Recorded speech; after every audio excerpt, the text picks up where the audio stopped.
Clara Whitmore's hands were shaking when she stepped off that train. Not from fear, from fury. She had read Nathaniel Carter's letter a dozen times on the ride west, and every single word told her exactly what kind of man she was walking toward, a man who wanted a woman shaped like a porcelain figurine, quiet and decorative, easy to manage. She'd come anyway, because she had nowhere else to go, and because she had never once in her 29 years let a man's expectations decide what she was worth. When she saw his face fall, really saw it, the shock dropping across his features like cold water, she felt the familiar sting she'd carried her whole life. But she smiled. God help her, she smiled. "You're not the bride I ordered," he said. And Clara Whitmore, with 2 worn bags and a wooden toolbox at her feet, looked that man dead in the eye and answered the only way she knew how. Then you got lucky. If you love stories about women who've refused to be broken women who walk into a storm and come out the other side standing taller than anyone expected, then this story is for you. Subscribe to our channel right now, hit that notification bell, and follow Clara's journey all the way to the end. Drop a comment below and tell us what city you're watching from. I want to see how far this story travels. Now let's go back to Red Hollow, Montana, the summer of 1887, and find out what happens when the wrong woman turns out to be exactly right. The train was 20 minutes late, which gave the people of Red Hollow more than enough time to speculate. They had gathered at the station the way small towns always gathered, for something worth watching, not out of warmth exactly, but out of that particular hunger that comes from lives lived close together with not enough variety. Women in their Sunday bonnets stood in clusters near the far end of the platform. Men leaned against posts with their thumbs hooked in their belts. A few of the older boys had climbed up onto the water tower just to get a better look. Nathaniel Carter stood apart from all of them.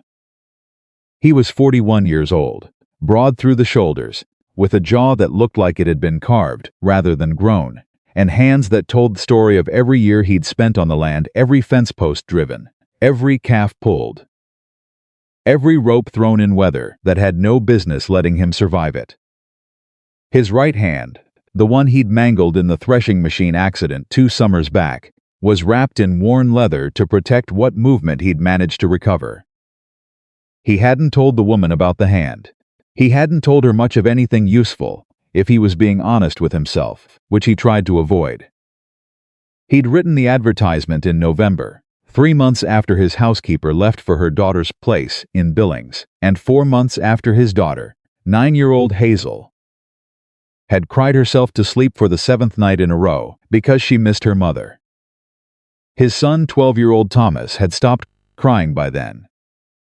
Thomas had moved past grief into something quieter and harder, something Nathaniel recognized because he saw it in the mirror every morning, the look of a person who has decided that caring too much is a liability.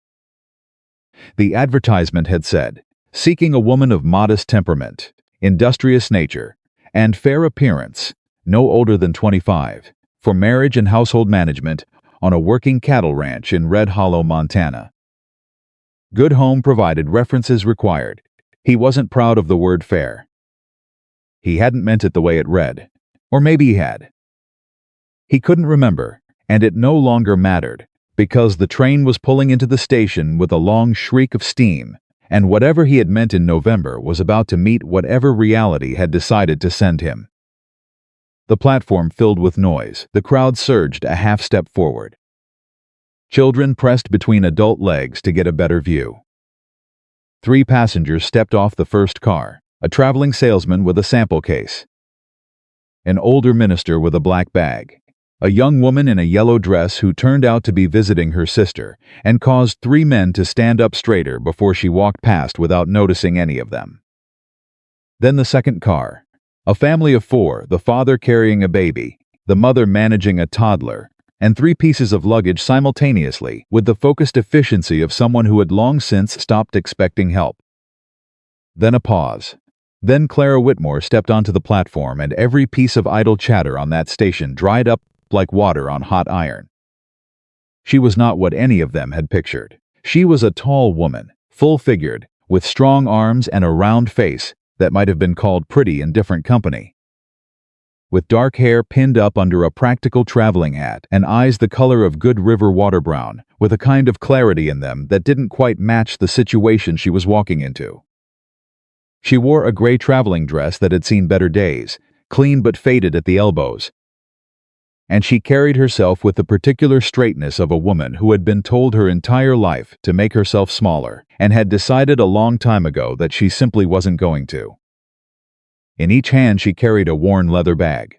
At her feet, before she'd even fully cleared the car's steps, she set down a heavy wooden toolbox. Latched with a brass clasp that had been polished so many times it caught the afternoon sun and threw a small bright shape against the side of the water tower. Nobody said anything. Nathaniel felt his stomach drop clean out of his body.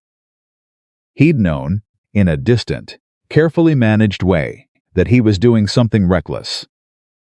Mail-order marriage was the kind of thing that respectable men did only when they were out of options, and he had been out of other options since the hand. But he'd told himself the arrangement was practical. Reasonable. He'd told himself he wasn't looking for anything except a capable woman willing to manage a household and not require more from him than he had left to give. But standing on that platform with Clara Whitmore looking directly at him, not at the ground, not at the gathered crowd, not at the escape route back to the train, he felt something clench in his chest that had nothing to do with practicality. She walked toward him with the toolbox in one hand and a bag in the other, and the crowd parted for her the way crowds always part for someone who moves like they know exactly where they're going. She stopped 3 feet in front of him. She was not what he had ordered. "You're not," he started. "I'm Clara Whitmore," she said. Her voice was even, not cold but not soft either. The voice of someone who had decided before boarding the train how this conversation was going to go. "I answered your advertisement. I have your letter if you need to verify." He stopped. "Tried again. The advertisement said." "It said industrious," Clara said. "I am. It said modest temperament." She glanced at the crowd, watching them like hawks watching a rabbit. "I'm working on that one. And it said fair appearance." She held his gaze. "I suppose that depends on what you consider fair." From somewhere behind Nathaniel, a man laughed. Short, sharp, the kind of laugh designed to carry. Nathaniel turned just enough to identify the source, Frank Good, who worked for William Hawthorne and made a career of laughing at other people's difficulties, and then turned back to Clara. "You're not the bride I ordered," he said, and the words came out quieter than he intended, almost helpless, which was not a thing Nathaniel Carter allowed himself to be. Not in front of this town, not in front of anyone. Clara looked at him for a long moment. Something moved behind her eyes, something that was not quite hurt and not quite amusement, but lived in the narrow territory between them. Then she smiled. "Then you got lucky," she said. The crowd did not laugh. The crowd went absolutely still, and Nathaniel Carter, rancher, widower, man with a broken hand and a failing operation, and 2 children who needed something he did not know how to give them, stood on the platform of Red Hollow Station in the summer of 1887 and had no idea what to say. So he picked up her toolbox. It was heavier than he expected. He didn't say anything about that either. The ride out to the ranch took 40 minutes on the buckboard, and for the first 20 of those minutes, neither of them spoke. Thomas sat in the back with the bags, studying Clara with the flat, measuring expression of a boy who had decided that adults were generally disappointing, but was willing to take another survey. Hazel sat pressed against her father's side, watching Clara with wide eyes that kept sliding away whenever Clara looked in her direction. The road was rough. The summer had been dry, drier than last year, which had been dry enough to worry about, and the earth on either side was the particular dusty gold brown of land that needed water and hadn't gotten any. Nathaniel drove and said nothing, because he had no idea where to begin. Clara said, "How old are your children?" He glanced at her. "Thomas is 12, Hazel's 9. The advertisement didn't mention children." "No," he said. It didn't. He waited for the question that would logically follow why not, and prepared his answer, which was complicated and involved a degree of self-awareness he preferred not to display publicly. But Clara didn't ask. She turned slightly in the seat and said to Thomas, "That's a good knot you've got on that bag strap." Thomas looked at her with profound suspicion. "I tied it myself." "I can see that," Clara said. "Half-hitch, your father teach you?" Thomas's chin came up slightly. "I taught myself."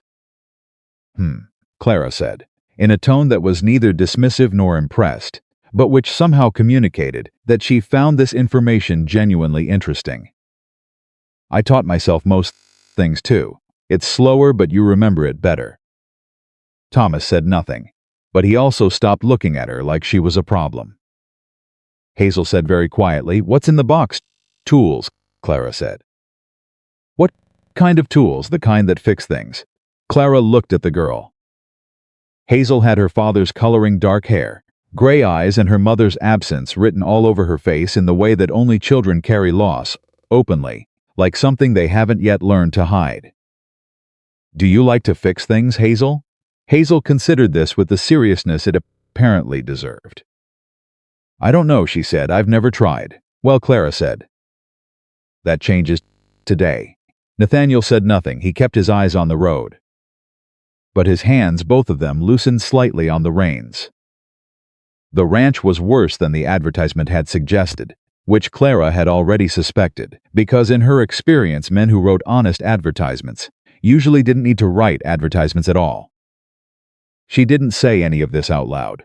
She stepped down from the buckboard and looked at the house 2 stories, built solid but gone ragged at the edges, the porch sagging on the left side, the window shutters on the upper floor hanging at angles that suggested the hinges had given up months ago. The barn beyond it had a gap in the roof that someone had covered with boards and canvas, a temporary repair that had calcified into permanence. The fencing along the near pasture was held together with wire and determination. 3 of the fence posts leaned. The cattle in the distance were thin, not starving, but working toward it. Nathaniel stood beside her. She could feel him bracing himself for the verdict. "The porch," she said. "I know," he said. "Left side first." "The beam's rotted. If you don't replace it before winter, the whole thing comes down." Nathaniel turned to look at her. "You can see that from here?" "I can see the angle," she said. "And I can see where the wood has gone gray instead of brown." "Gray means rot." He was quiet for a moment. "My father-in-law offered to send a man out." "I told him I'd handle it, have you?" The silence was its own answer. "I'll need to look at your tools," Clara said. "What you have. What works, what doesn't. The toolbox mine won't be enough alone," she said. "Yours will fill the gaps." She picked up her bag and walked toward the front door. Behind her, she heard Thomas say to his father, in a low voice that wasn't quite low enough, "She's not what I expected." And she heard Nathaniel say, "No, she isn't." She didn't hear what either of them meant by that. She decided she would figure it out later. The kitchen was the first problem. It was also the clearest window into exactly how long the household had been running on fumes and stubbornness. Clara found the stove in reasonable working order but badly in need of cleaning. The pantry held enough staples to make a decent meal: salt pork, dried beans, corn flour, a few onions gone slightly soft, a tin of molasses. Enough.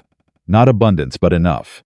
She found a cracked window above the sink that had been stuffed with rags to stop the draft. She found 3 pots, 2 with handles and 1 without. She found a stack of dishes that hadn't been properly washed in what looked like a week, and a small table where someone had been eating standing up, because 2 of the chairs had lost rungs and nobody had gotten around to replacing them. Hazel appeared in the doorway while Clara was assessing the situation. "Do you want me to show you where things are?" she asked. The offer was so careful, so practiced in its carefulness, that it made Clara's chest ache. "Please," Clara said. "That would be a real help." Hazel spent the next 20 minutes showing her the house with the thoroughness of a small person who has spent considerable time being responsible for things that weren't supposed to be her responsibility. She knew where the extra candles were kept, which drawer stuck and needed to be lifted to open, which step on the stairs squeaked, and which of the upstairs windows latched properly. You know this house very well, Clara said. I have to, Hazel said simply. Clara looked at her. Where's your mother buried? Hazel didn't flinch. She'd been asked before, clearly. Up on the East Hill, she said. Papa goes up there on Sundays. Did she like this house? Something shifted in Hazel's face. The practiced carefulness gave way just for a second to something younger and rawer. She was going to fix the porch, she said. She kept saying she'd get to it. I'll fix the porch, Clara said. Hazel looked at her with the eyes of a 9-year-old who has learned not to trust easy promises. Really? Really, Clara said. First I need to eat something and get a good night's sleep. But tomorrow morning, first thing, you and I are going to fix that porch. Can I hold the hammer? You're going to do more than hold it, Clara said. Nathaniel came into the kitchen while she was cooking. He stopped in the doorway and looked at the table, which she'd cleared and set, and at the pot on the stove, and at Hazel sitting at one of the repaired chairs she'd taken the loose rung out, examined the joint, and wedged it back in with a small piece of leather from her toolbox as a temporary fix with her feet swinging. I don't expect you to cook, he said. I know, Clara said. I'm doing it because I'm hungry, not because I expect gratitude. He came into the kitchen and sat down. Thomas appeared from the back of the house and sat down across from his father without being asked, which Clara noted. The boy was watching for cues, watching his father to know how to behave. She put food on the table. She sat down. Nathaniel looked at the plate in front of him, and then at Clara. I need to say something, he said. All right, she said. What I said at the station, he stopped. His jaw worked. I wasn't trying to Mr. Carter, Clara said. He looked at her. I have been told I was the wrong thing my entire life, she said. Wrong size, wrong manner, wrong expectations. I am 40 miles past being wounded by it. She picked up her fork. What I would like to know is whether you're willing to give this a fair chance. Not a perfect chance, not a comfortable one, a fair one. He was quiet for a long moment. Thomas was watching him. Hazel was watching her beans. Yes, Nathaniel said. I am good, Clara said, then eat before it gets cold. Thomas made a sound that might have been the very beginning of a laugh, quickly suppressed. Hazel looked up and smiled at her beans. Nathaniel ate.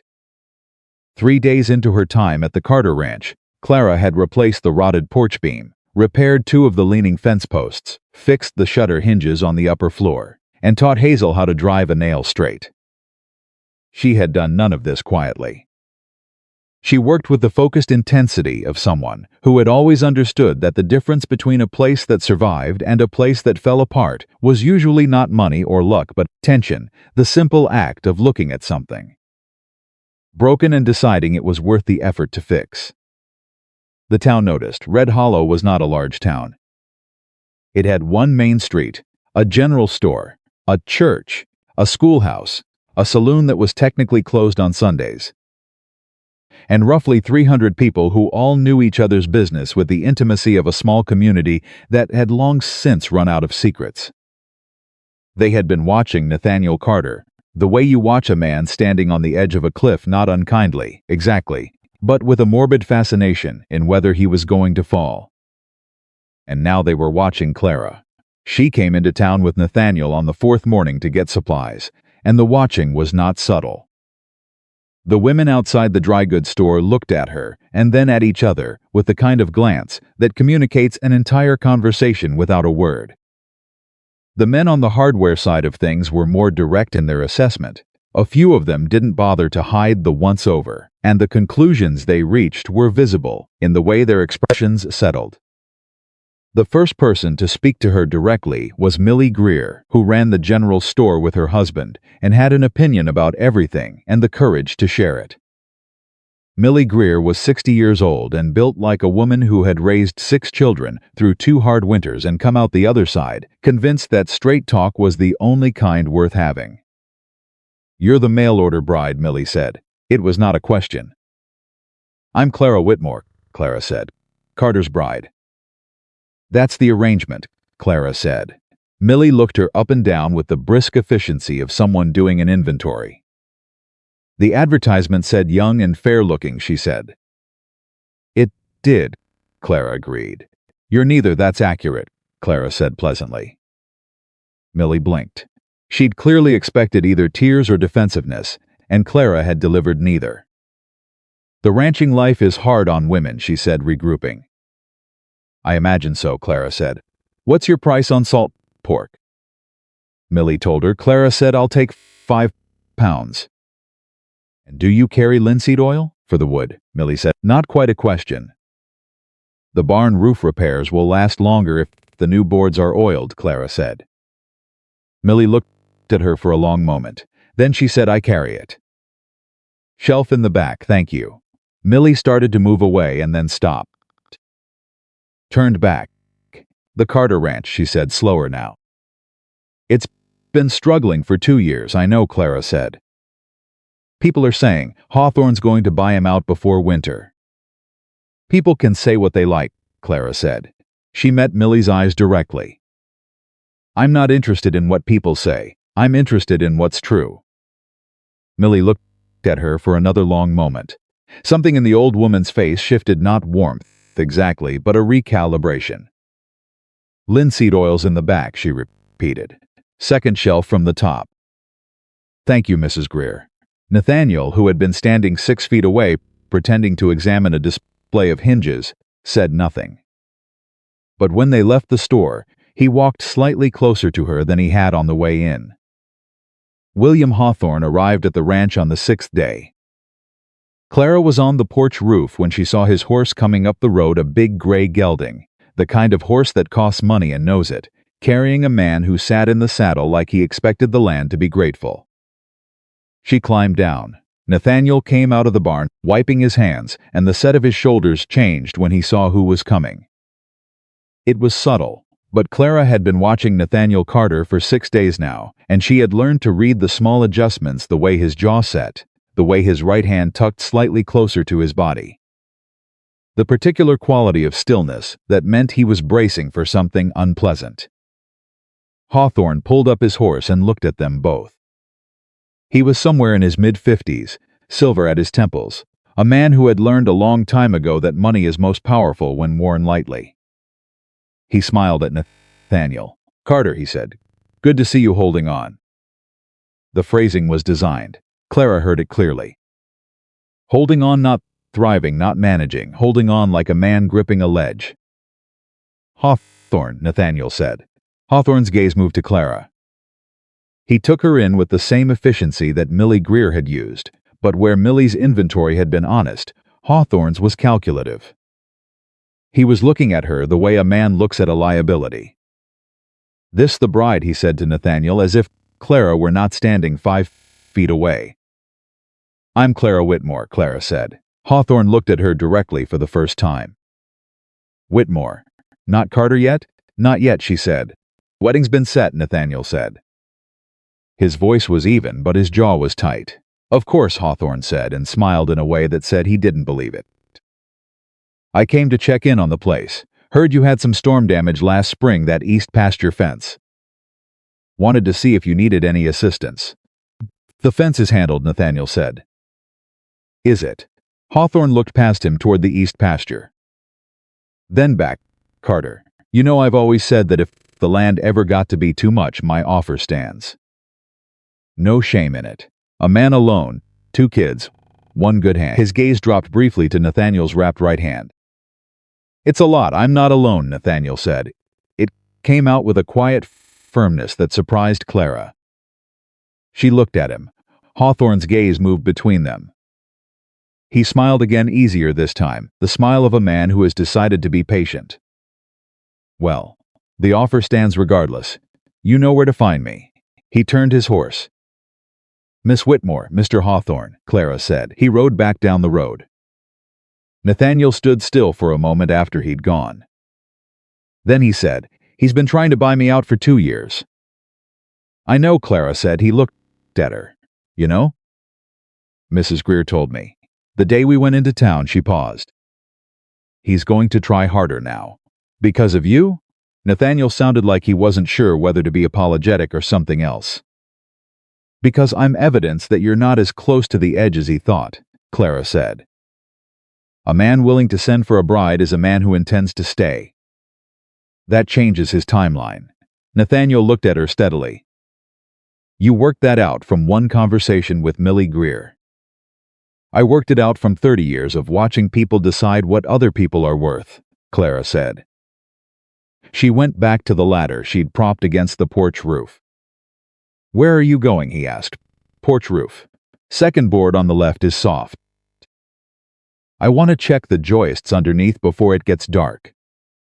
He watched her climb for a moment. Then he said, "You don't have to do all of this."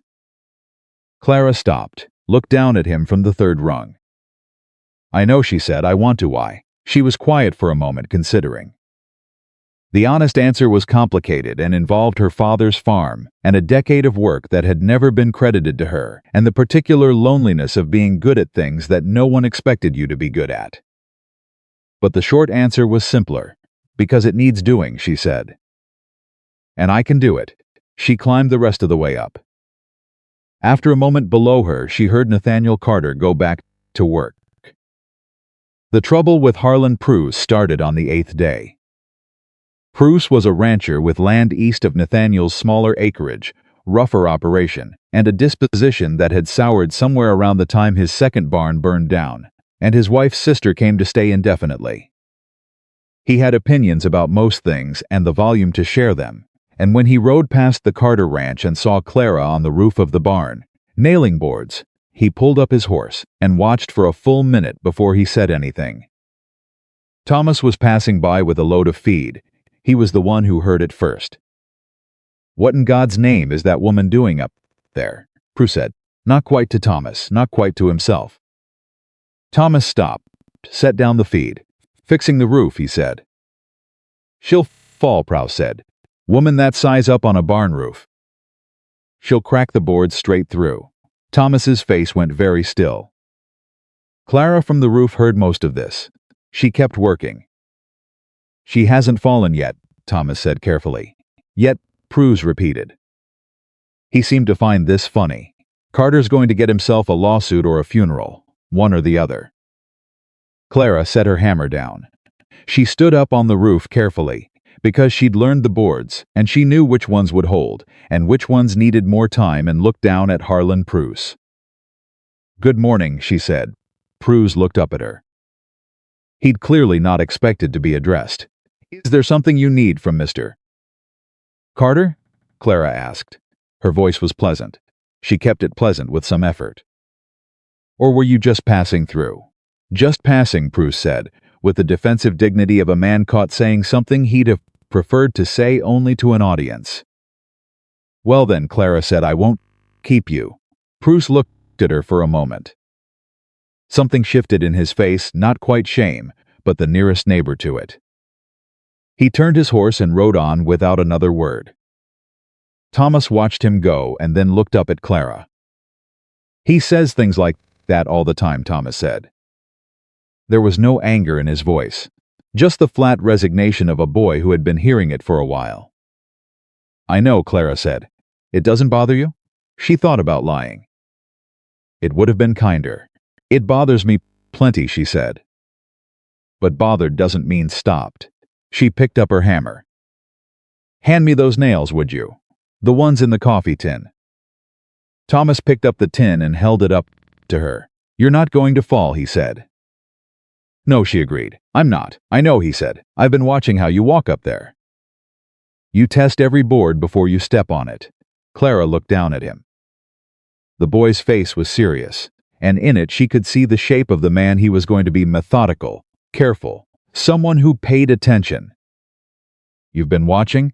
"Since the second day," Thomas said. "I wanted to see if you knew what you were doing." "And you do," he said, with the simplicity of a verdict delivered by a fair jury. Clara felt something loosen in her chest. "Thank you, Thomas." "Don't tell my father I said that," Thomas said. "He'll think I'm going soft." "Your secret's safe with me," Clara said. On the 10th evening, Nathaniel's hand gave out. He'd been trying to repair the water pump behind the barn, a critical piece of equipment that fed the cattle troughs and served the house, and his right hand, which had good days and bad days in approximately equal measure, had chosen the worst possible moment to have a bad day. He'd been wrestling with a bolt that had seized from rust, and he'd put more pressure on it than the damaged tendons and bone could handle. And the result was a sudden sharp failure that sent the wrench clanging against the pump housing and Nathaniel to his knees in the dirt. Clara found him there 5 minutes later, when she came around the barn to call him in for supper. He heard her coming and started to get up, and she said "don't" with enough quiet authority that he stopped. She crouched down beside him. "Show me the hand, it's fine." "Show me the hand, Nathaniel." He looked at her sharply. It was the first time she'd used his given name. She held his gaze and waited. He unwrapped the leather covering. The hand was not fine. It was swollen at 2 of the knuckles, and the middle 2 fingers were bent slightly in the way they went, when the muscles cramped, and there was a tremor running through the whole thing that he was trying to stop by sheer force of will. Clara didn't recoil. She looked at it the way she's looked at a broken fence post, assessing, cataloging, deciding what could be done. "How long has it been this bad?" she asked. "It's not." "Nathaniel," he let out a breath. "Today's a bad one," he admitted. "Some days it's almost right. Other days it goes like this and I can't." He stopped. "Can't what?" The muscle in his jaw moved. "Can't do the things that need doing." She sat down in the dirt beside him, which was not what he expected, and looked at the pump. "Tell me what you were trying to do. The main bolt is seized. If I can get it free, I can clean the housing and get the pump running right. The way it is now, we're losing about 1/3 of the water pressure." "Which seized bolt?" she said. He pointed with his left hand. She looked at it. "I have a tool for seized bolts," she said. "Penetrating oil and a different kind of wrench. Less torque required, more patience. You have to let the oil do most of the work. How long does it take?" 20 minutes to soak, then another 10 to turn it. "You can't rush it." She paused. "I'll do it tomorrow morning." "That's not..." He stopped himself. "This is not what I wanted you for." "I know," she said, "but this is what I'm offering." He looked at his hand. The tremor was easing slightly. "I had a man who helped with the mechanical side of things before. He moved his family to Oregon in April, and I haven't. He stopped again. "It's hard to hire when you're not sure you can pay." "Are you that close to the edge?" she asked. She asked it directly, without softening it, and he recognized the directness for what it was: not cruelty, but respect. She wanted the truth. "Hawthorne thinks so," he said. "I asked what you think." He was quiet. The last light was going gold around the edges of the clouds, and the cattle were settling in the far pasture, and the sounds of the evening were coming in the insects, the faint creak of the barn in the wind. Hazel's voice somewhere inside the house, calling something to Thomas. "I think I can hold on until October," he said, "if the herd sells at a decent price and the weather holds." After that, he shook his head. "After that, I don't know." Clara was quiet for a moment. Then she said, "How much does the operation need to clear to be stable?" He looked at her. "You're asking me about money. I'm asking you about the thing that determines whether this ranch survives," she said. "So yes, money.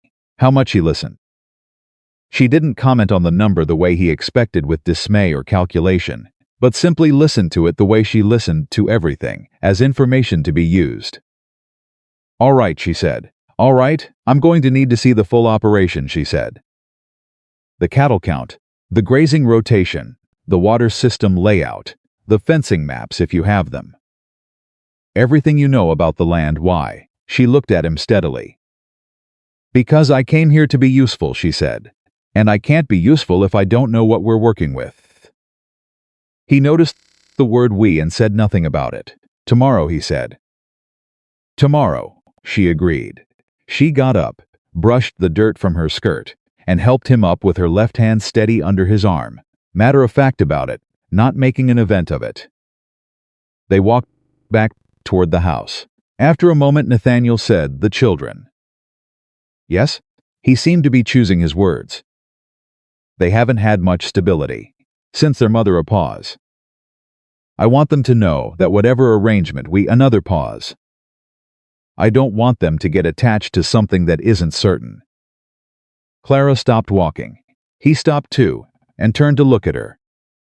"Nathaniel," she said, "I came 2,000 miles, and I've already fixed your porch and reseated your fence posts and oiled your window hinges, and I'm planning to fix your water pump tomorrow and go over your cattle.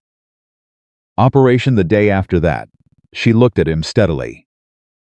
"I don't know what gives you the impression I'm not certain." He opened his mouth, closed it. "I'm not a woman who does things halfway," she said. "If I were going to leave, I would have left at the station." A long moment. "The children," he said carefully, "have started calling you Miss Clara." "I know," she said. "I told Hazel she could. Thomas hasn't." "Thomas will," she said. In his own time. She started walking again. He fell into step beside her. When they reached the porch, the one she'd repaired, the one that now held steady under his boots, where it had wobbled for a year, he held the door open for her. It was a small thing, but it was the first time he'd done it. Clara went inside. Behind her, she heard Nathaniel Carter stand on the solid porch for a moment in the quiet of the summer evening, and she knew without turning around that he was looking at something he hadn't let himself look at in a long time. The possibility that things might be all right. She didn't say anything about that. Some things needed to be found alone. She went into the kitchen and started supper, and the smell of it filled the house, and from upstairs she heard Hazel call down, "Is that the bean soup?" And Thomas say, with elaborate 12-year-old dignity, "Obviously it is." And below all of it she heard the front door close, and the solid sound of Nathaniel Carter's boots on the floor she'd swept that morning, coming home. The water pump yielded on the second attempt. Clara had soaked the seized bolt overnight with penetrating oil. She'd found an old tin of it in the back of Nathaniel's tool shed, behind a broken saw and a coil of wire that had been sitting there so long it had rusted into a single useless mass. And in the morning she went out before breakfast and gave the bolt 20 minutes more to think about it. Then she put the right wrench on it, the one with the long handle that multiplied the force without requiring the kind of grip that would destroy a damaged hand, and she turned it slow and steady, the way her father had taught her, no jerking, no impatience, and it moved. It moved a quarter inch, then half. Then it broke free with a sound like a held breath, finally released. Thomas was watching from the fence post he'd climbed for a better view. He didn't say anything, he just nodded once, the same nod he'd give to a fact he'd suspected but wanted to confirm. Clara cleaned the housing. She reassembled the pump. She primed it and worked the handle, and clean water came through at full pressure for the first time in she didn't know how long.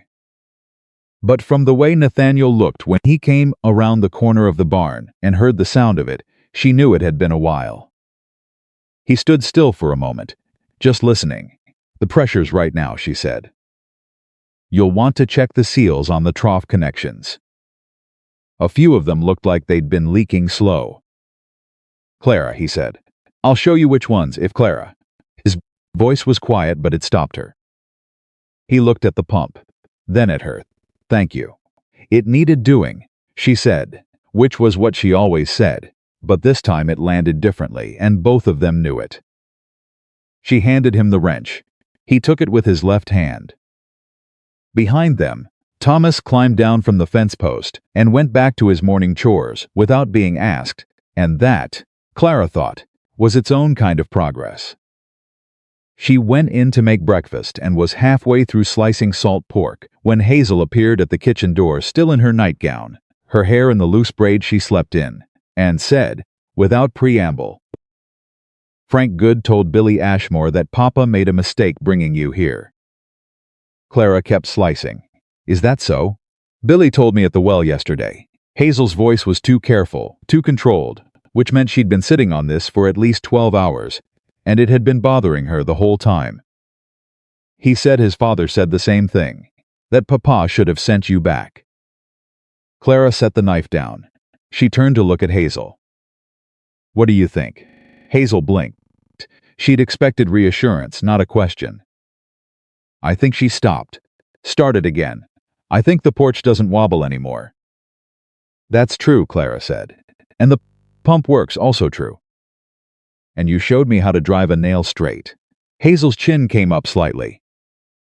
Billy Ashmore can't drive a nail straight. Well, Clara said. Billy Ashmore's loss, Hazel smiled.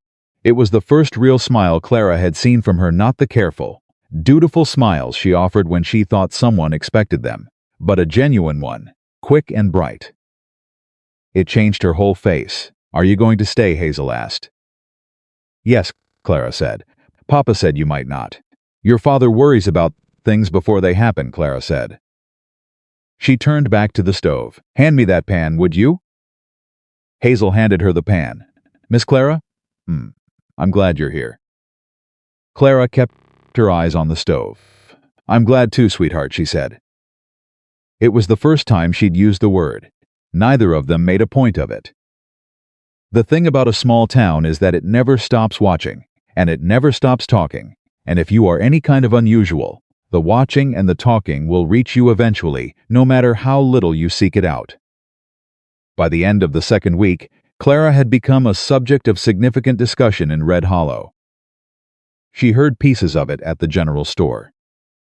She heard more of it from Hazel, who was in school every day, and brought home the children's version of the adult conversations with the unconscious accuracy of all children, stripped of the diplomatic varnish. Just the raw shape of what people actually thought. What people thought, in broad terms, was this: Nathaniel Carter had made an embarrassing mistake. But they weren't sure anymore whether the mistake was bringing Clara here, or the years of decline that had made him desperate enough to advertise for a wife in the first place. And Clara herself was confusing them, which they did not appreciate, because she did not behave the way they'd expected her to behave. She did not cry, she did not hide, she did not leave. She went to church on Sunday with Nathaniel and the children, and sat in the fourth pew and sang the hymns in a clear, unself-conscious alto that carried through the church and made 3 people in the row behind her lose their place in the words. Afterward, when the congregation filed out and stood in their customary clusters in the yard, she shook hands with the minister, accepted the awkward welcome of 2 women who were kind enough to try and the naked assessment of several who weren't. And she did all of it without either apology or performance. She was simply there, completely, undeniably, uncomplicatedly there.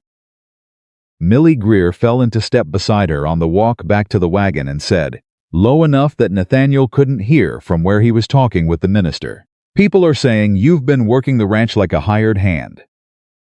"People are correct," Clara said. "That's not what a wife does out here." "What does a wife do out here?" Millie opened her mouth. "Closed it, manages the household. Cooks, raises the children."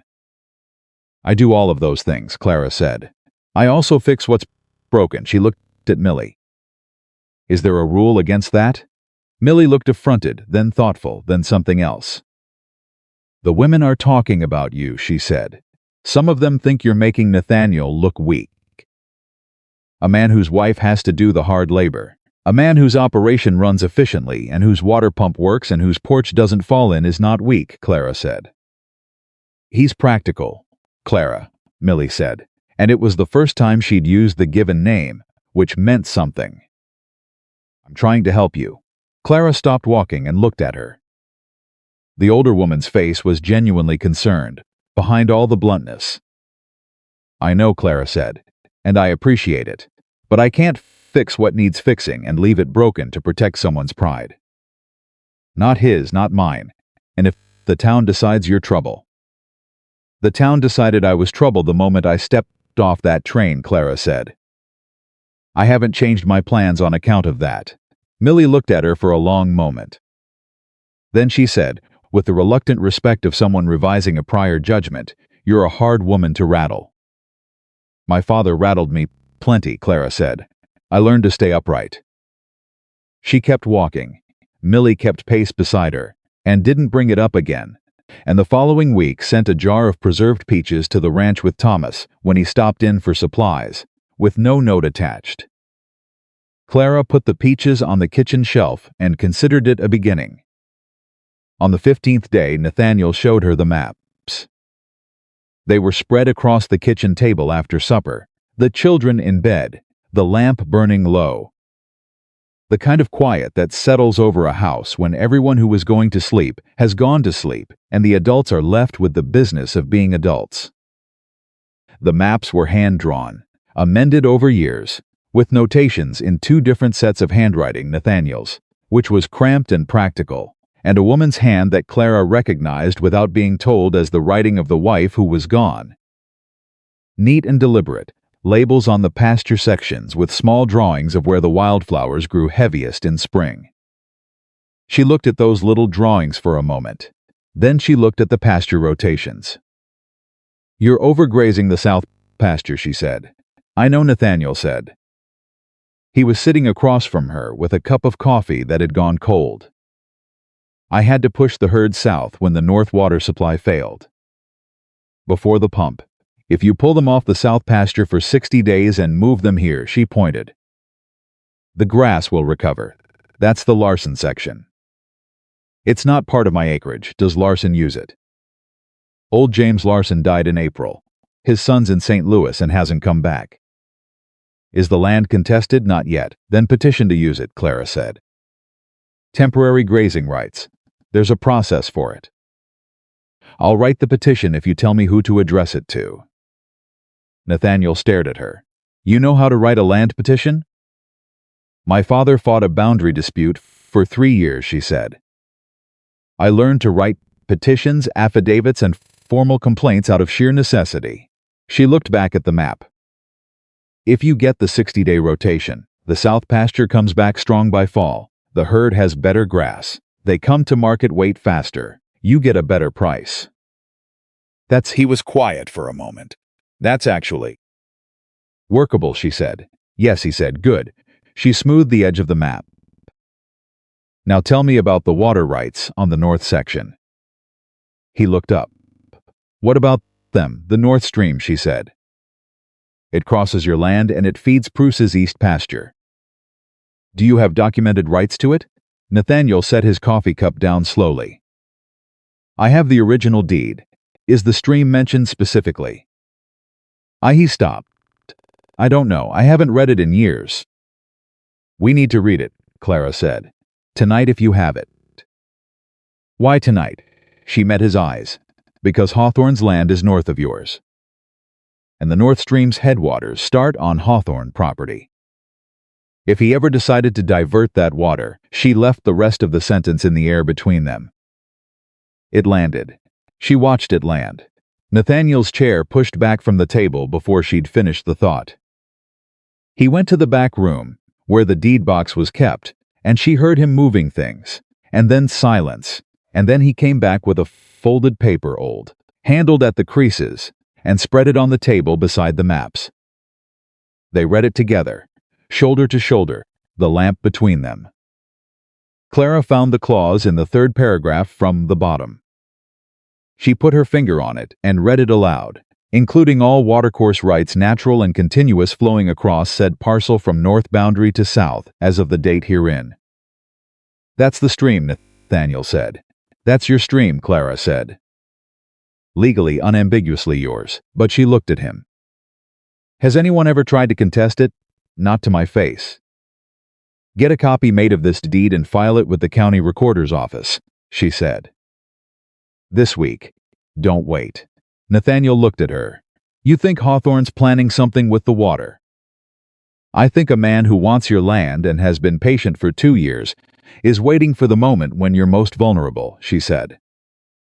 "And I think water rights on dry summer land are the kind of thing that can make a man vulnerable very fast if he's not careful." The lamp flickered. Outside, a summer wind moved through the dark. "Clara," he said. "Yes. Why do you know all of this?" She was quiet for a moment. The honest answer was not simple. It involved her father's farm and the men who had come for it, and the years she'd spent watching her father lose ground inch by inch, because he trusted people he shouldn't have and didn't know what documents to file, or which officials to approach, or how to make the system that supposedly Protected landowners actually do the job it claimed.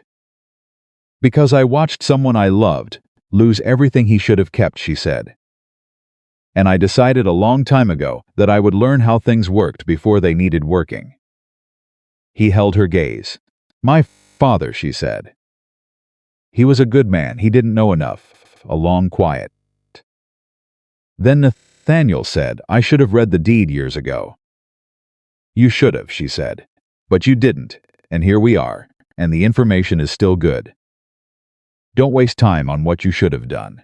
She began folding the deed carefully along its original creases. Get it, file, I will, he said. He took the deed from her. Held it for a moment. This what you just petition, the deed, the water rights. That's not, he stopped. What? That's not what most women know, he said. Clara looked at him steadily. Most women aren't given the chance to learn it, she said. That doesn't mean they couldn't. He held her gaze for a moment that stretched slightly longer than either of them had planned for, and then he looked down at the deed in his hands. I'll ride to the county seat Thursday, he said. Good, she said. You should come. She looked up. He was looking at the deed, not at her, but the offer was clear and deliberate. The county recorder's a man named Patterson, he said. He responds better, he paused. To two voices than to one. All right, she said. The petition too, if you've written it by Thursday. I'll have it written by tomorrow morning, she said. He almost smiled. Not quite, but the shape of it was there, in the lines at the corner of his mouth, and she noted it the way she noted everything carefully, without making it a larger thing than it was. She folded the maps. He took his cold coffee to the kitchen and poured it out and washed the cup, which was the first time she'd seen him wash his own cup, and she did not comment on that either. Some things were better left unremarked. Thursday arrived with a hard blue sky and the kind of dry heat that made the road to the county seat shimmer at the edges, and they drove out in the buckboard at first light, the children left in the capable if grudging care of Thomas, who had accepted this responsibility with the put-upon dignity of someone who knows he can handle it, but prefers you not to realize that. The county seat was a 40-mile drive.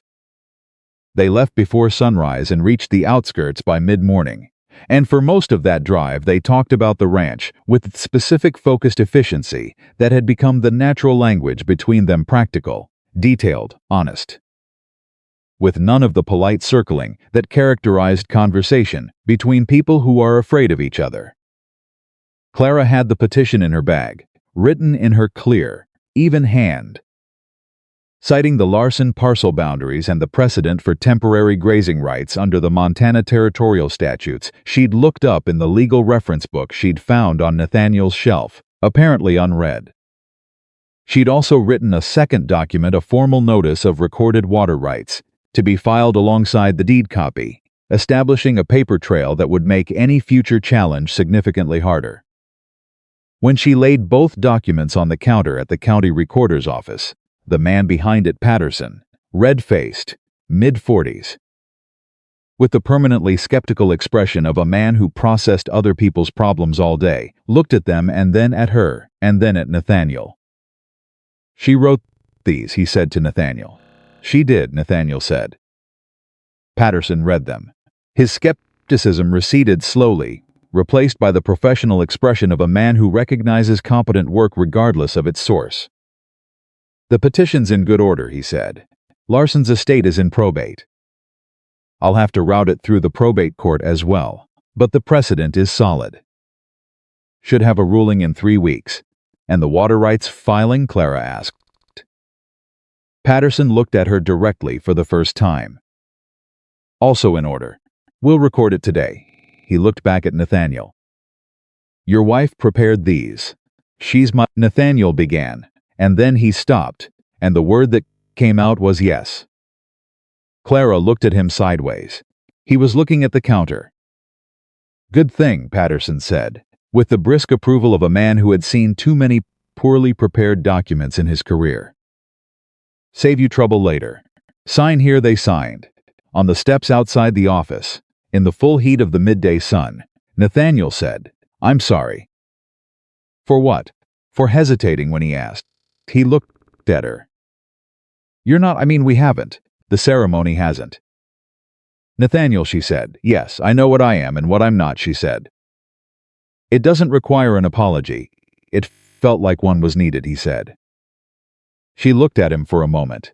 His jaw was tight with something that wasn't anger. It was the look of a man who had done something he regretted in a small and ordinary way, and was taking it seriously, because he'd decided to take things seriously, and that was the kind of man he was. The word husband is available to you too, she said. Whenever you're ready for it. She walked down the steps toward the wagon. After a beat, she heard him follow. They were on the road back when the wheel broke. It was the left rear wheel, which Clara had noticed wobbling slightly on the way out, but said nothing about, because she'd estimated they'd make it there and back, and she'd been wrong by approximately 30 miles.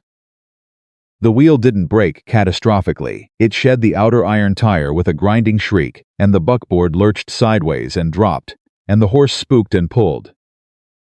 And Nathaniel held the reins with his left hand and his whole body, and managed to bring the animal to a stop without anyone going over the side, which Clara acknowledged was impressive.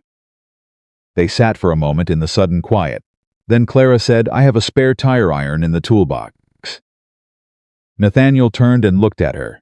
"Of course you do. I also have the tools to seat it back if the wheel hub isn't cracked." She was already climbing down. "Hold the horse." He held the horse. She crouched beside the wheel, examined the hub, examined the rim, examined the tire that lay in the dirt 10 feet back. The hub was intact. The rim had a bend in it but not a break. The iron tire could be reseated with heat, which she didn't have, or with enough force applied in the right places, which she did. "I'm going to need your weight," she said. "My weight. I need you to hold the wheel steady while I work the tire back onto the rim. It's going to take 2 sets of hands." He tied the horse to a scrubby tree off the road and came and crouched beside her, and she showed him how to hold it left hand here, brace here, don't let it rotate, and for the next 40 minutes they worked in the full afternoon heat. Trading directions back and forth, Clara driving and Nathaniel holding. And twice the tire slipped back off, and once Clara's knuckles caught the rim and bled, and Nathaniel made a move to stop, and she said keep holding without looking up, and he kept holding. When it seated with a sound like a verdict. They both sat back in the dirt. Nathaniel's shirt was soaked through. Clara's hands were dirty, and her knuckles were bleeding, and her hair had come half down from its pins sometime around the 3rd attempt. Nathaniel looked at her hands. "Let me see. They're fine." Clara. She held her hands out. He looked at the scraped knuckles with the same careful attention she'd given to his right hand 2 weeks ago in the dirt behind the barn, and the symmetry of it was not lost on either of them. He pulled a clean handkerchief from his pocket and wrapped it around the worst of it, and he did it gently, which his size and his manner didn't always promise but consistently delivered. "You knew the wheel was going," he said. "I suspected," she said. "You didn't say anything. I didn't want to delay the filing." He looked at her. The filing was more important than the wheel. "Yes," she said. He was quiet for a moment. Then he said, "You could have been hurt." "I could have," she agreed. "The rim didn't crack, so I wasn't." "That's not—" He stopped. "Clara, that's not the point." "Then what is?" He looked at his hands. Both of them, the good one and the damaged one, the handkerchief from the good one now wrapped around her knuckles. "The point is that you make decisions like the outcomes don't matter to you," he said. "Like it's all just tasks to complete, boxes to check." She looked at him steadily. "That's not what I'm doing." "Then what are you doing?" She thought about how to answer that. The heat pressed down and the horse shifted in the shade of the scrubby tree, and somewhere a long way off a hawk turned slow circles in the bright sky. "I'm deciding what's worth the risk," she said finally. "And the filing was worth it. The ranch is worth it." "You didn't know me 3 weeks ago," he said. "No," she said. "So why—" "Because I came here to build something," she said. "Not to watch it fail." She looked at him. "Do you understand the difference?" He held her gaze for a long moment, and in it she saw something shift, not all at once, not dramatically, but the way a lock moves when the right key finds the right tumbler, small and decisive and not reversible. "Yes," he said, "I think I'm starting to." She nodded once. Got up, tested the wheel with her weight it held. "We should get moving," she said. "We'll be home after dark as it is. Thomas will have fed the children, something completely impractical." "Last time I left him in charge of supper," Nathaniel said, standing and brushing the dirt from his knees. "He made cornbread and called it a meal." "Cornbread is a meal," Clara said. "He didn't make anything else." "He's 12. He put molasses on it and told Hazel it was a special occasion." Clara laughed. It came out sudden and genuine, the kind of laugh that doesn't check with the rest of you before it happens. She heard Nathaniel go quiet in a specific way beside her, not uncomfortable but attentive, the way a person goes quiet when they hear something they want to remember. She climbed back up to the buckboard. He untied the horse and climbed up beside her, and they drove the last 30 miles in the darkening evening, and they talked less than they had that morning, but it was a different kind of quiet, the kind that doesn't require filling. They pulled into the ranch at 9:30. The house was lit up bright, which meant Thomas had been nervous enough to light every lamp. Clara climbed down before Nathaniel could offer to help. She was tired in the deep, specific way of someone who has used everything they have and used it well, and the feeling was familiar and not unwelcome.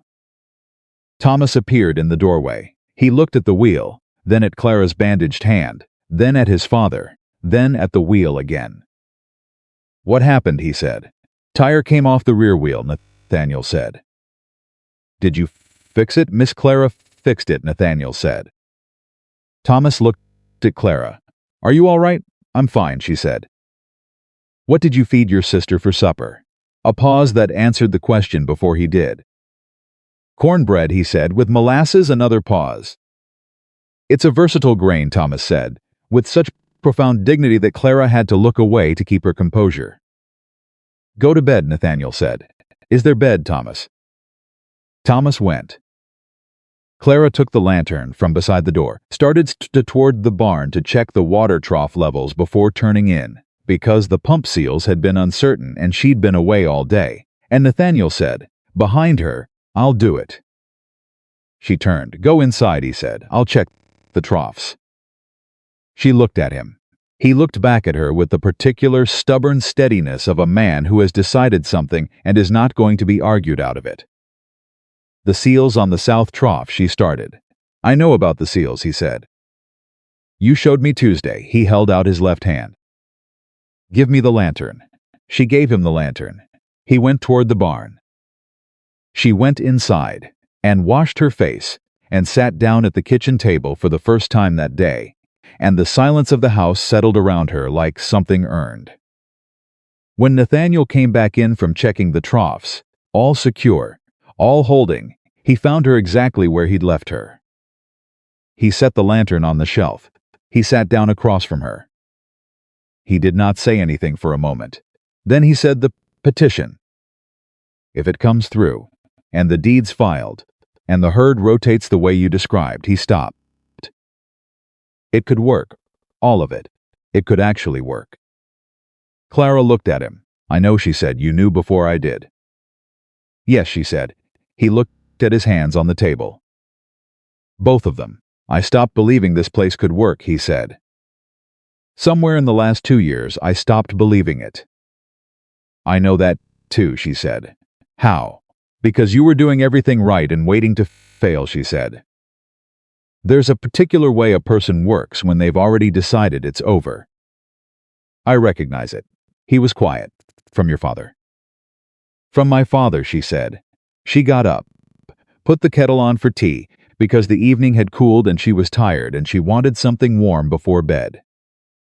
From behind her, she heard Nathaniel say, quietly, and with the carefulness of a man returning something he's been borrowing for too long without permission, "I don't think I got the wrong bride." Clara kept her eyes on the kettle. "No," she said. "You didn't." She listened to the silence behind her, and in it she heard him breathing, and the fire in the stove, and outside in the dark the cattle in the far pasture settling for the night, and underneath all of it, very faintly, like a foundation that had been there all along waiting to be trusted, the sound of a life that was beginning to hold.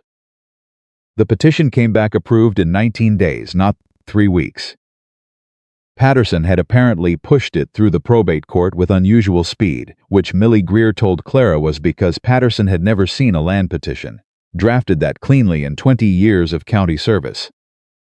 And Millie Greer knew this because Patterson had told his wife, and his wife had told the minister's wife, and the minister's wife had told Millie, which was simply how information moved in Red Hollow, and there was no point resisting it. Clara received the news from Nathaniel at breakfast, who had ridden to the post box at the road junction and come back with the official envelope still in his hand, which meant he'd read it on horseback, rather than wait the 10 minutes it would have taken to get home. "The Larson section," he said, coming through the door. 60-day rights, starting the 1st of next month. Thomas looked up from his eggs. "What's the Larson section?" "Pasture," Clara said. "North of us. Your father's herd gets to graze it through September." "Why does that matter?" "Because it means the south pasture rests," Clara said, "and cattle that eat good grass come to market at better weight, and better weight means better price, and better price means—" "We don't lose the ranch," Thomas said. A silence fell over the table. Nathaniel looked at his son. Thomas looked back at him with the steady gray eyes that were entirely his father's and said nothing further, because he had said the thing plainly and saw no reason to elaborate. "No," Nathaniel said, "we don't." Hazel, who had been listening with her spoon halfway to her mouth, set it down carefully. "Are we going to be all right?" she asked. It was the question she'd been not asking for 2 years. Clara understood. The question that had been sitting in her chest since the first time she'd heard adults whisper about money in the way that meant real trouble. Nathaniel opened his mouth. "Yes," Clara said. Nathaniel looked at her. She looked back at him steadily, and in the space between them was the understanding that she was not making a promise she couldn't keep. She was making the one she could, the one she had already decided to keep before she'd spoken a word. Hazel picked up her spoon again. "Good," she said, and ate her eggs. Thomas watched his father watch Clara, and then looked back at his own plate with the careful blankness of a 12-year-old filing something away for later consideration. That afternoon, Nathaniel moved the herd. Clara watched from the fence, and when the last of the cattle crossed through the gate into the Larson section, and the grass came up around their legs, and they dropped their heads to it with the uncomplicated gratitude of animals given what they needed, she felt something release in her chest that she hadn't known she was holding. She turned around and nearly walked directly into Frank Good. He'd come up behind her so quietly that she'd heard nothing, which told her the quiet was intentional. He was a broad man, thick through the neck, with a face that had settled into permanent contempt somewhere around 30 and never found its way back. "That's Larson land," he said. "It's probate land with a 60-day grazing order in Carter's name," Clara said. She did not step back, filed with the county recorder. "Would you like the document number?" Good looked at her, the way men look at things they find inconvenient. "Mr. Hawthorne's going to hear about this. Mr. Hawthorne is welcome to read the public record," Clara said. "It's available to everyone. You think a piece of paper's going to stop him?" "I think a piece of paper filed in the right office at the right time has stopped more powerful men than William Hawthorne," Clara said. Yes, Good's jaw tightened. He looked past her at the herd in the Larson section, then back at her. "You don't know this town," he said. "You don't know how things work here." "I'm learning fast," she said. He held her gaze for another moment, then turned his horse and rode back the way he'd come, and Clara stood at the fence until he was out of sight before she let her hands unclench. She hadn't realized she'd made fists. She stood there for a moment, breathing, and then Nathaniel was beside her. She hadn't heard him come up either, but his arrival was different. She felt it rather than heard it, the specific quality of his presence that she had apparently catalogued without meaning to. "How much of that did you hear?" she asked. "Enough," he said. "He'll tell Hawthorne about the grazing order." "I know." "Hawthorne's going to move faster now," she said. Whatever he's been planning, he'll accelerate it. Nathaniel was quiet for a moment. The water rights filing. You think that's what he's after? I think a man who wants this land needs either to buy it or to make it worthless, Clara said. He can't buy it because you won't sell, so he needs it to fail. She looked at the stream that ran along the north boundary, visible from where they stood. That water is the fastest way to make it fail. The deed's filed, Nathaniel said. The deed's filed, she confirmed. But a deed only protects you if you can enforce it.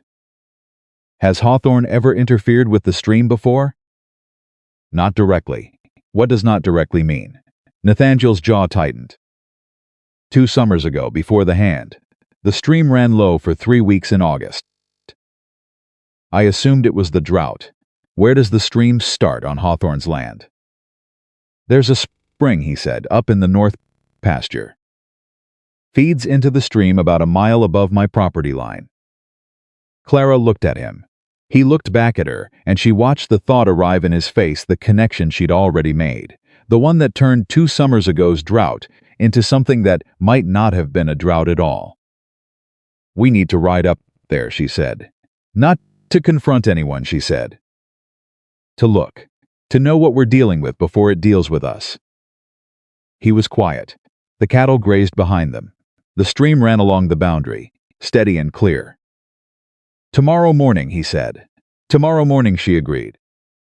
They rode out at first light, before the children were awake, leaving a note for Thomas on the kitchen table that said back by mid-morning heat water for Hazel's hair washing because he needed a specific task, or he spent the morning in anxious uncertainty he'd never admit to.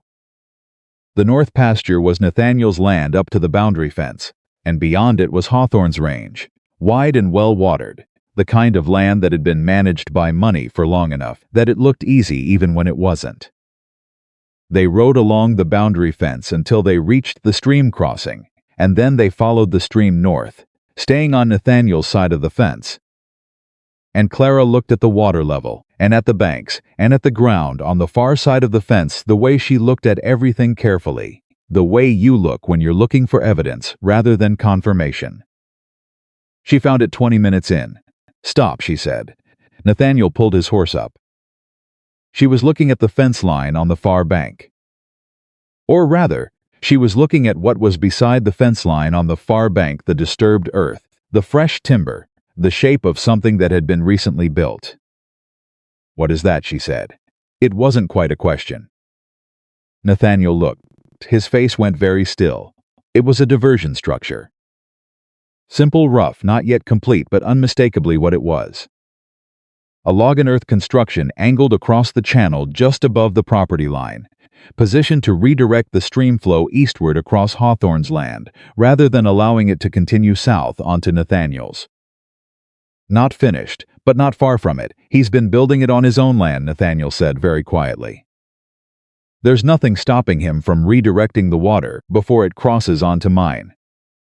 The deed says water course rights natural and continuous, Clara said. If he diverts it, the water that reaches your land is no longer natural and continuous. He's not violating your deed, he's making it irrelevant. The silence that followed was the particular kind that comes when you understand something you'd rather not have understood. How long until it's finished, Nathaniel said. Clara looked at the structure. A week. Maybe less if he puts more men on it. Then we have a week. We have less than that, she said, because Good rode back to Hawthorne yesterday afternoon and told him about the grazing order. And Hawthorne knows we filed the deed. She looked at Nathaniel. He's going to move tonight.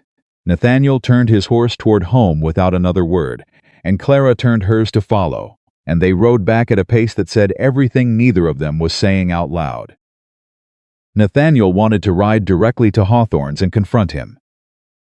Clara said no. They were in the kitchen, barely through the door, the horses still being unsaddled by a Thomas who had read the quality of the return and was asking no questions. If you go to him and confront him, you're a neighbor making a complaint, Clara said. He denies it. You have no legal standing until he actually completes the diversion. And by the time it's complete, it's too late. So what do we do? His voice had an edge in it that wasn't anger at her but needed somewhere to go. "We go to the judge," Clara said, "today, right now. We file for an injunction. On what grounds? He's building on his own land. On the grounds that the construction constitutes a foreseeable interference with your documented water rights," Clara said. "There's precedent for injunctive relief before harm occurs when the harm is demonstrably imminent." She looked at him steadily. "I need paper and your pen. Clara, the county seat is 40 miles. There's a circuit judge in Millhaven," she said, 12 miles east. "I read his name on the courthouse door when we were filing." Nathaniel stared at her. "You read the courthouse door?" "I read everything," she said. "Paper, pen. Now, Nathaniel." He got her the paper and the pen. She wrote, standing at the kitchen table. Thomas hovering in the doorway, watching with the expression of someone watching a person diffuse something explosive with their bare hands.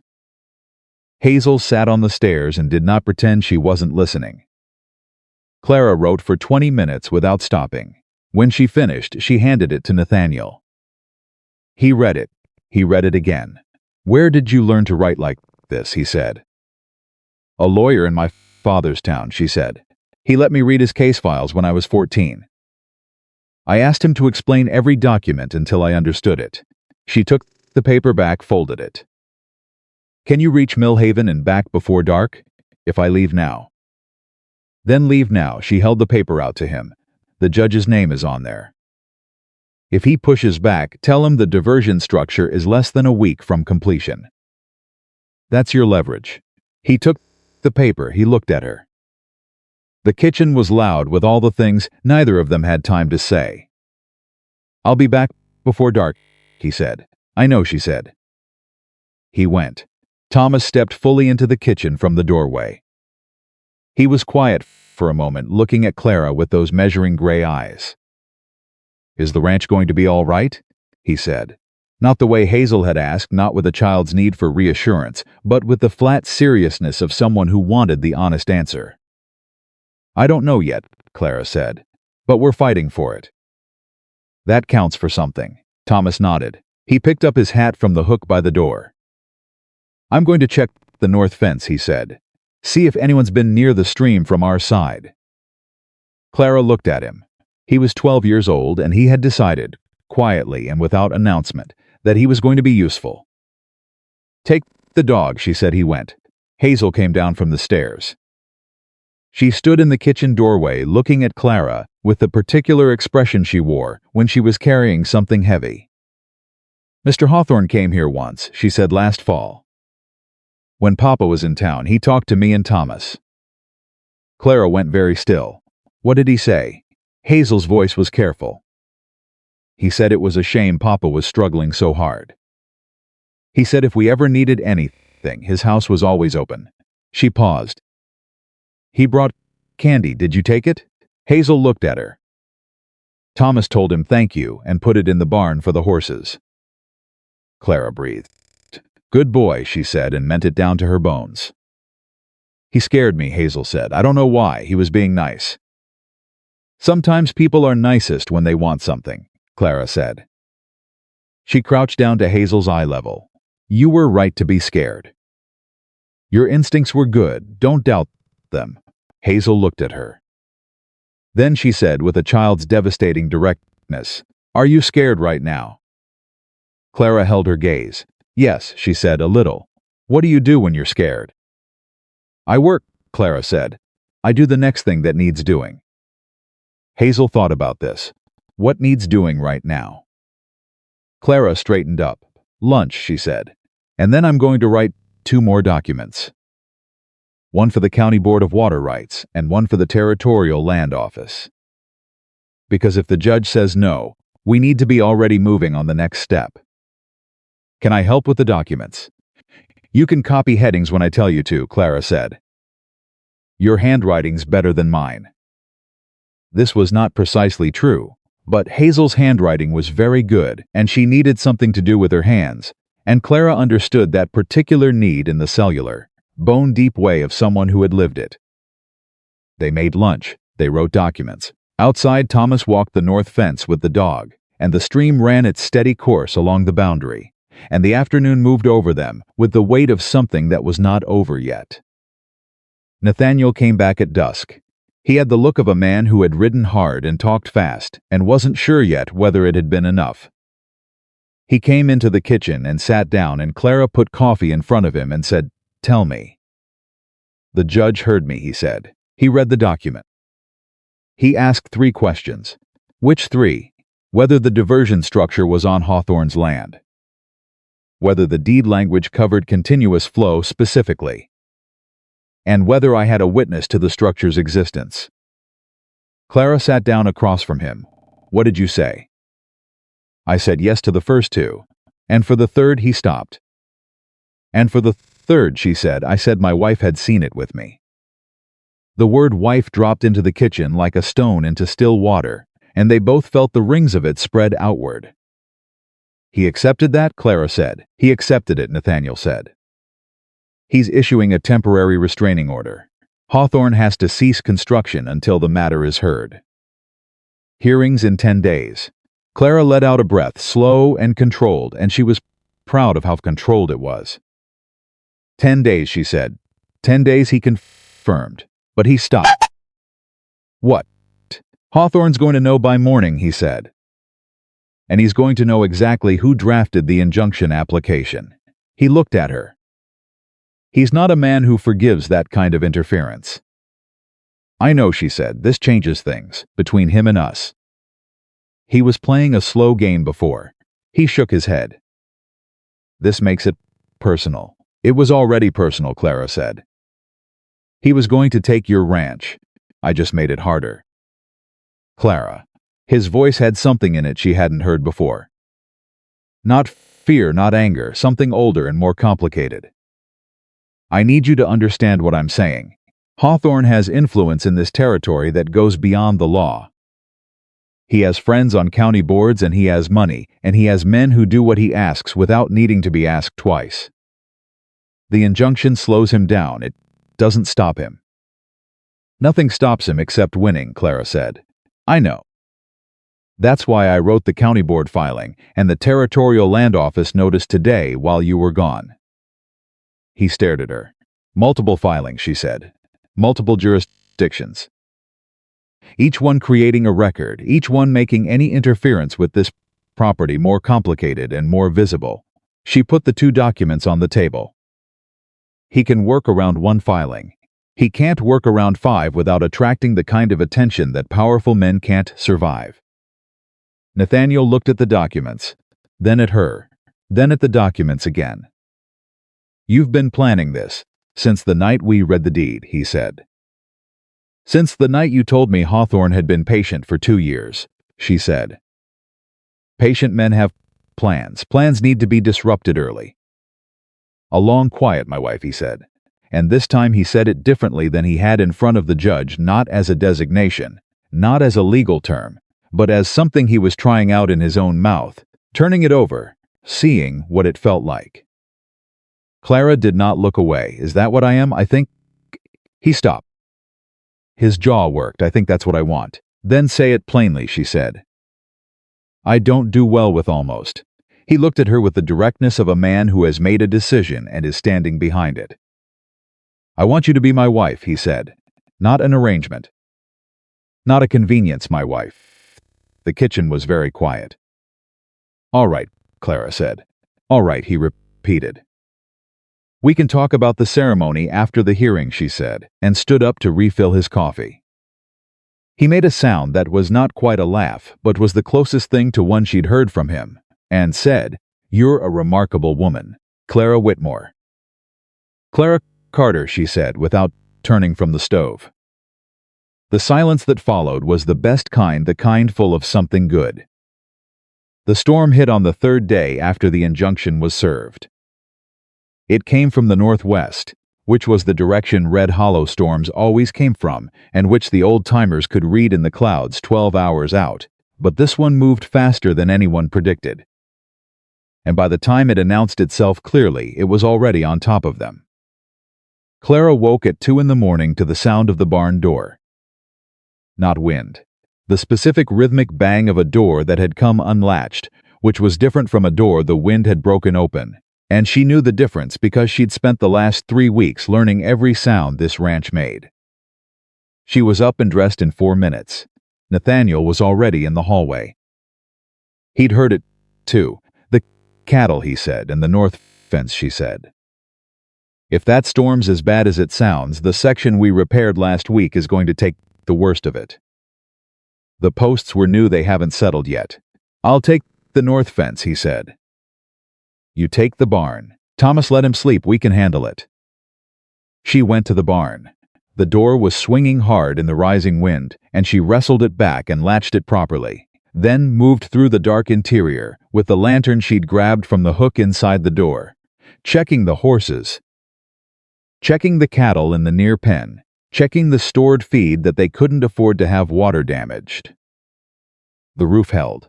The board she'd nailed held. The 2 she'd been uncertain about held. She was checking the water trough connections when she heard the sound from outside, not wind, not rain, but something specific and purposeful, and she went to the barn door and looked out. 2 men, on Hawthorne's side of the north fence, with the injunction active and the storm covering the noise. She didn't think. She went back inside the barn, found the coil of rope she'd hung on the 3rd post, took the lantern, and went out through the side door rather than the main one, circling wide through the dark toward the north fence. She found Nathaniel there before she reached the fence line. He'd come from the far end of the north pasture and had seen what she'd seen, and he was standing at the fence in the driving rain with his left hand on the post and his whole body still in the particular way that meant he was keeping himself from doing something he'd regret. 2 of them, he said low. I know, she said. They're not touching the stream, he said. They're on the diversion structure. They're finishing it.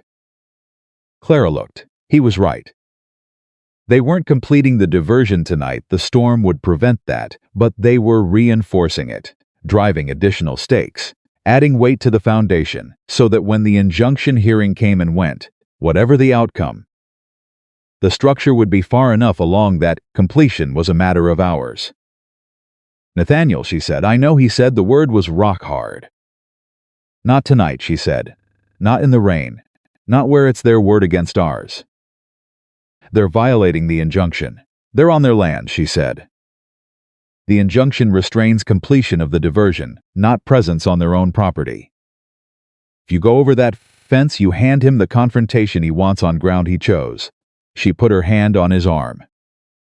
Not tonight. He was rigid under her hand. The rain came down between them. Clara, he said, and her name in his mouth was something held very tightly. I know, she said, I know.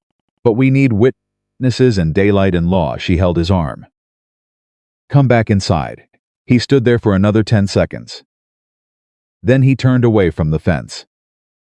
They went back to the house through the rain, and Clara stopped at the kitchen table and lit the lamp and found the paper and wrote down the date and time and what they had seen and signed her name, and Nathaniel read it and signed his beneath hers.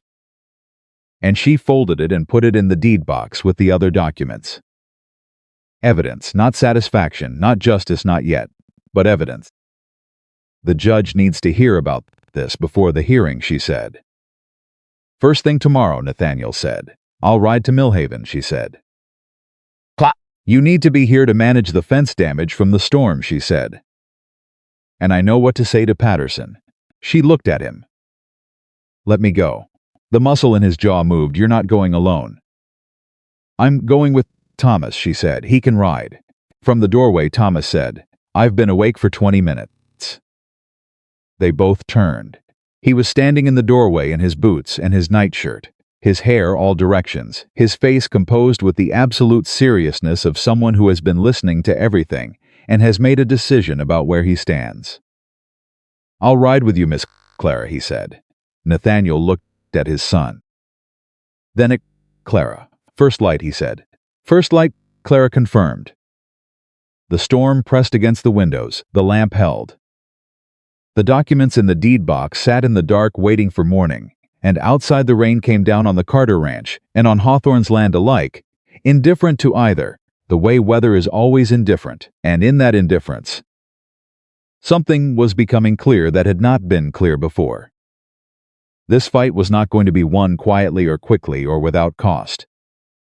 But it was going to be won. Clara did not know how she knew this with such certainty. She had been wrong before, about things she'd been certain of, and the wrongness had cost her. She knew the risk of certainty. But she looked at Nathaniel, standing in his kitchen with the rain in his hair and the lamplight making the lines of his face look like something carved rather than worn. And she looked at Thomas in the doorway in his boots and his nightshirt volunteering to ride at dawn, and she felt the certainty the way she felt a correctly seated fence post, solid, tested, not moving. "Get some sleep," she said. "Both of you." Nathaniel looked at her for a long moment. Then he said, "Clara, yes. Whatever happens at that hearing. We'll deal with it when we get there," she said. "I need to say this," he said. She waited. He stopped. Started again. "I spent 2 years believing this place was already gone. Already lost. I was just waiting for it to finish." He looked at his hands. "I stopped seeing it as something worth fighting for." The kitchen held its breath. "And then you came," he said. "And you looked at everything I'd given up on, and you said it was worth doing." He met her eyes. "You gave me my ranch back, before the injunction. Before the petition, before any of it," he paused. "You gave it back the first morning you got up and fixed the water pump." Clara looked at him for a long time. "No," she said finally. "It was yours the whole time. You just needed someone to stand beside you long enough for you to remember that." He held her gaze. The storm pushed at the windows. The lamp burned between them. "Then stand beside me at that hearing," he said. "Wild horses," Clara said. "Couldn't move me anywhere else." Thomas, from the doorway, made a small sound that was definitively a laugh this time, quickly buried, not quite successfully. "Bed," Nathaniel said to him. Thomas went, and as he passed Clara in the hallway he said, under his breath, entirely to himself, "Miss Clara Carter." Testing it. Filing it away. Clara heard it. She let him think she hadn't. Some things were better that way. Thomas rode like he'd been born in the saddle, which he practically had, and he kept pace with Clara the entire 12 miles to Millhaven, without complaint and without showing off, which she respected in a 12-year-old more than almost any other quality. They reached the judge's office before 8 in the morning. The clerk at the front desk was a young man who looked at Clara with the particular expression reserved for women who arrived unannounced, expecting to be taken seriously. And Clara looked back at him, with the expression of a woman who had been looked at that way her entire life, and had developed a complete immunity to it. "I need to see Judge Harlan," she said. "I have new evidence pertaining to an active injunction. Carter versus the matter of the North Stream diversion. The judge doesn't take unscheduled. Tell him the enjoined party worked through last night's storm reinforcing the structure," Clara said. "Tell him I have a signed and dated witness statement. And tell him the hearing is in 7 days, which is not enough time if he has to issue a contempt ruling and reset." The clerk looked at Thomas, apparently hoping for an ally. Thomas offered him nothing. The clerk went through the back door. He came back in 4 minutes. "Judge Harlan will see you." Judge Harlan was a narrow man in his 60s with a face that had been arguing with the world for decades and had arrived at a kind of exhausted precision. He read the witness statement without speaking. Then he read it again. "You observed this yourself," he said to Clara. "I did," she said. "My Nathaniel Carter was with me. Both our signatures are on the statement. And the work was on the Hawthorne side of the property line." "Yes. But the injunction language restrains completion of any diversion structure that would interfere with a natural continuous flow documented in the Carter deed. Reinforcing the foundation under cover of a storm, 7 days before the hearing," she paused. "I believe that constitutes contempt, Your Honor. Willful evasion of the spirit of the order, if not its exact letter." Harlan looked at her over his reading glasses. "You a lawyer, Mrs. Carter?" "No, sir. You read like one. My father lost his land to men who counted on him not knowing how things work, she said. I decided early that I would know. Harlan set the statement down. I'm going to issue a show cause order, he said. Hawthorne will have to appear before me and explain why his men were on that structure during the injunction period. If his explanation doesn't satisfy me, he stopped. The hearing stays on schedule, but this goes into the record. That's all I'm asking, Clara said. One more thing. Harlan took off his glasses. Hawthorne's attorney is Edgar Whitfield. You know that name? No, he should. He's argued 3 water rights cases in this territory in the last 5 years and won all 3. He looked at her steadily. You're going to need representation at the hearing, Mrs. Carter. Good representation. Clara held his gaze. Is there anyone in Millhaven who would take the case on short notice? There's a man named Aldous Frey, Harlan said. He's retired from practice, but he still consults. Tell him I sent you. He put his glasses back on and looked back at the statement. Tell him to come prepared. On the steps outside, Thomas said, the judge likes you. The judge likes the paperwork, Clara said. Let's find Aldous Frey. Aldous Frey was 70 years old, lived above a bootmaker's shop, and answered the door in his suspenders with a coffee cup in one hand and a legal text in the other, which Clara took as an encouraging sign. He listened to everything she said without interrupting.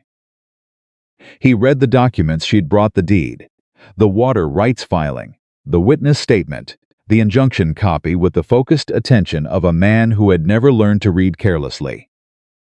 When she finished, he set the papers down and said, Where did you draft the injunction application? At my kitchen table, Clara said. He looked at her for a long moment. Harlan issued the order on that? He did. He picked up the deed again.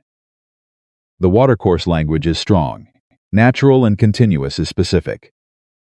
Whitfield's going to argue that Hawthorne has the right to manage water flow on his own property. And the counter? Clara said. The counter is that management of flow upstream that foreseeably and materially interrupts downstream documented rights constitutes interference regardless of property line. He looked at her over his own glasses. It's a good argument. Depends on the judge's mood and the quality of the evidence.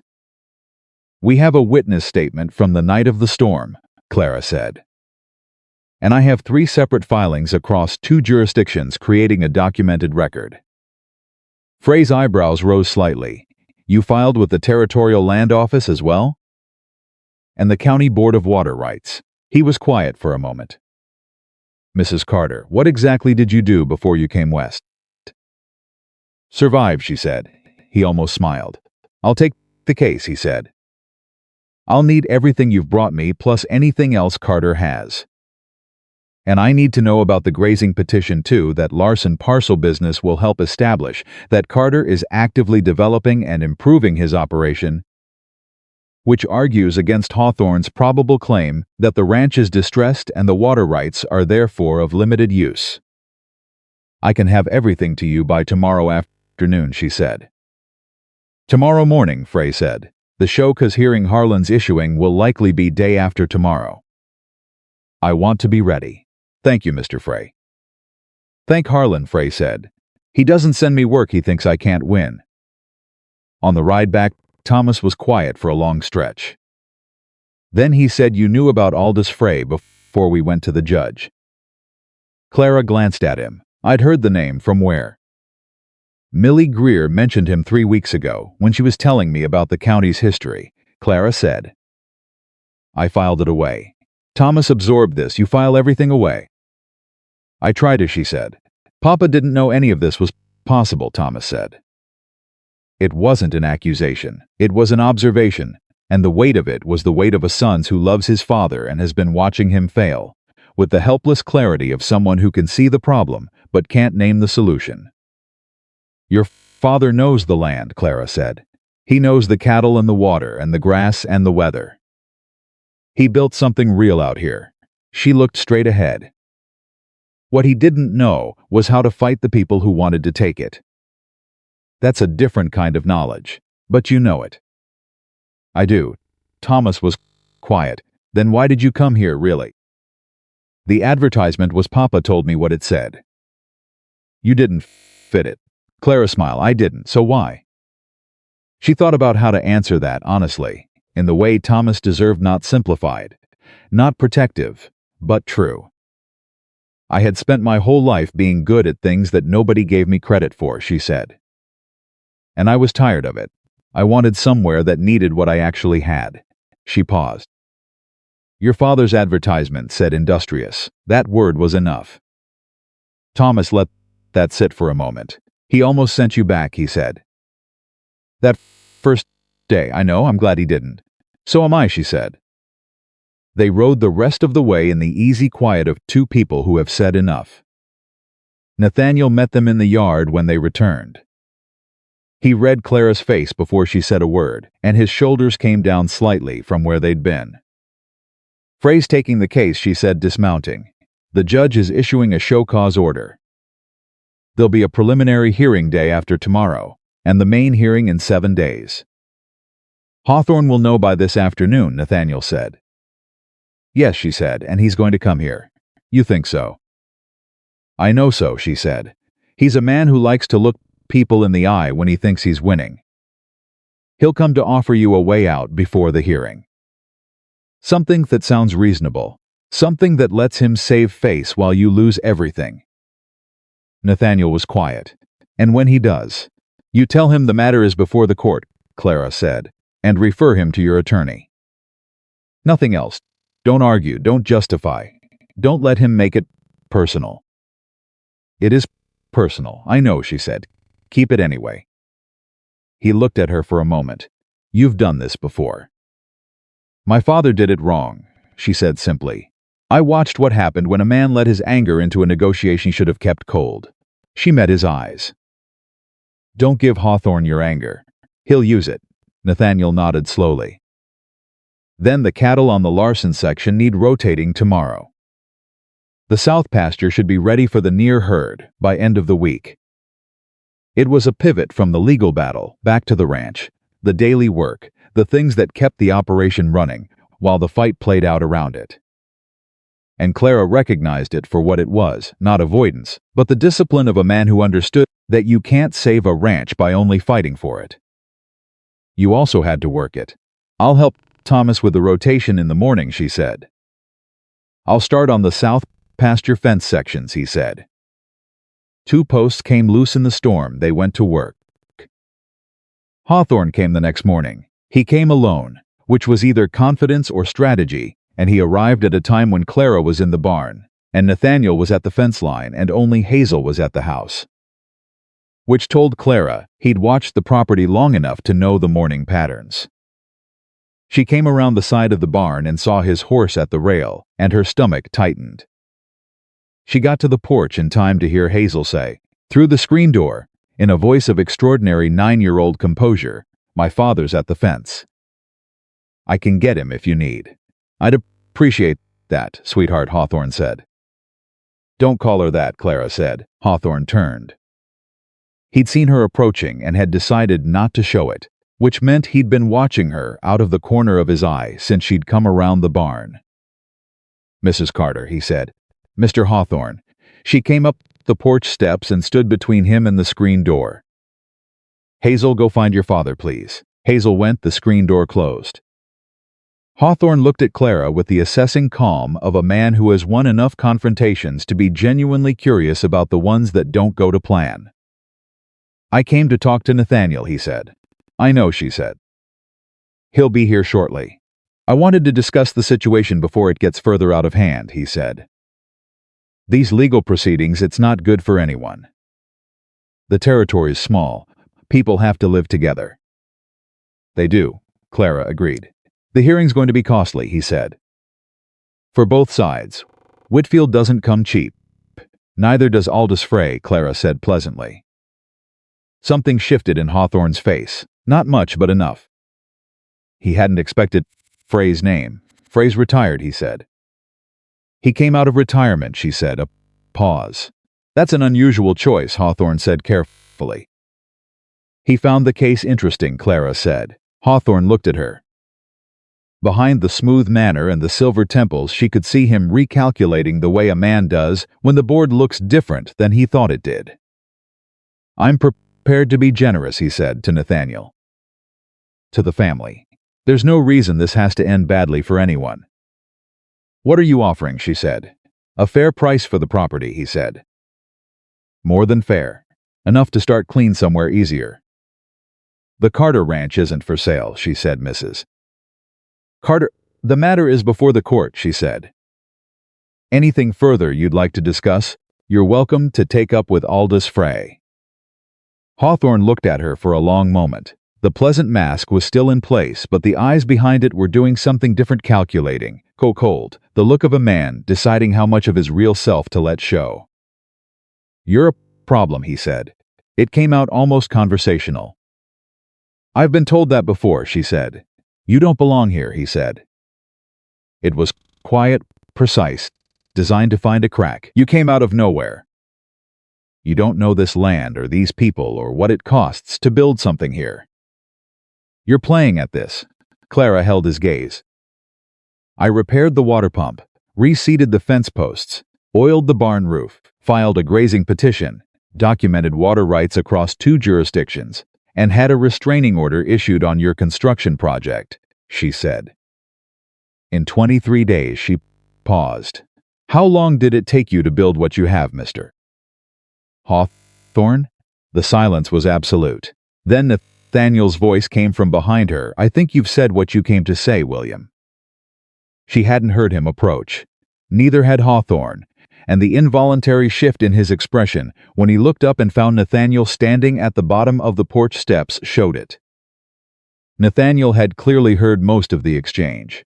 His face was controlled. Whatever Clara had said to him about keeping his anger out of it had apparently landed, but there was a quality to his stillness that was not quite stillness. It was the stillness of something held. "Nathaniel," Hawthorne said, recovering smoothly. "I was just explaining to your wife." "I heard what you were explaining," Nathaniel said. "My wife gave you my answer. The matter's before the court." Hawthorne looked between them. The calculation was visible now, the pleasant mask no longer quite sufficient for what was behind it. "You're making a mistake," he said. "We'll find out at the hearing," Nathaniel said. Hawthorne untied his horse. He mounted without hurry, which was its own kind of message. "I am not rattled. I am not rushed. I have more options than you know about." He looked at Clara one more time from the saddle. "Frey hasn't won a case in 4 years," he said. "He hasn't tried one," Clara said. "That's different." Hawthorne rode away. The yard was quiet. Nathaniel came up the porch steps and stood beside Clara, and they both watched until the gray horse was gone over the hill. "He's going to do something before the hearing," Nathaniel said. "Yes," she said. "What?" "I don't know yet," she said. "But whatever it is, it won't be the diversion structure. He's too smart to touch that now, with the Shoka's order in play." She turned. "Watch the herd. Every head." He looked at her sharply. "You think he'd interfere with the cattle? I think he'd interfere with whatever we haven't already protected," she said. They went inside. The Shoka's hearing was held 2 days later in Millhaven, and Aldous Frey attended, and Hawthorne's men gave an explanation for their presence at the diversion structure during the storm that involved emergency stabilization of a structure that predated the injunction. Frey dismantled it in 8 minutes. He had the injunction language, the witness statement, and a surveyor's assessment. He had somehow obtained a surveyor's assessment in 48 hours. Which Clara later found out had involved a favor from a man Frey had represented 20 years prior, and never collect on showing that the structural additions made during the storm were not stabilization but expansion. Judge Harlan found Hawthorne in technical contempt. The fine was modest. Because Harlan was a fair man who preferred not to inflame situations he still had to adjudicate, but the ruling was clear. Any further work on the diversion structure before the main hearing would result in a permanent injunction, regardless of outcome. Hawthorne's attorney Whitfield stood outside the courthouse after and spoke to Frey with the professional courtesy of men who have argued against each other before. and Clara watched from 20 feet away as the conversation went on longer than courtesy required. And when Frey came to where she and Nathaniel waited, he said, "Whitfield wants to talk about settlement." Nathaniel's jaw tightened. What kind of settlement? He didn't say, Frey said, but the fact that he's talking means Harlan's contempt ruling worried them. He looked at Nathaniel and then at Clara. "I'd like to hear your thinking before I respond." "What are the settlement options likely to look like?" Clara asked. "Water rights sharing arrangement," Frey said. "Hawthorne gets managed access to stream data or flow routing rights in exchange for abandoning the diversion. Keeps his agricultural development plans on paper while not actually getting what he wanted." "And we keep the stream," Nathaniel said. "You keep the stream. What's the risk of going to the hearing instead?" Frey was honest. "Whitfield is good. The property rights argument on Hawthorne's side has some merit. Harlan will rule fairly, but fairly doesn't always mean the way we want." He paused. "A settlement guarantees you what you need. The hearing could give you more. Or less." Clara looked at Nathaniel. He looked back at her. "What do you think?" he said. She thought about her father. About the man who had trusted the process and lost. She thought about Hawthorne on the porch with his pleasant face and his cold eyes telling her she didn't belong here. She thought about the cattle on the Larson section, and the south pasture coming back, and the porch that didn't wobble, and Thomas riding 12 miles at dawn without complaint. "I think a settlement that protects the stream but leaves Hawthorne with options he can maneuver around is a problem we're buying time on, not solving," she said. "I think Harlan saw what Hawthorne's men did during the storm, and he's going to remember it at the hearing." She looked at Frey. "I think we go to the hearing." Frey nodded once slowly. Nathaniel said, "We go to the hearing." Frey went back to Whitfield. The conversation was brief. Whitfield's face gave nothing away, but his shoulders said something. The hearing was in 5 days.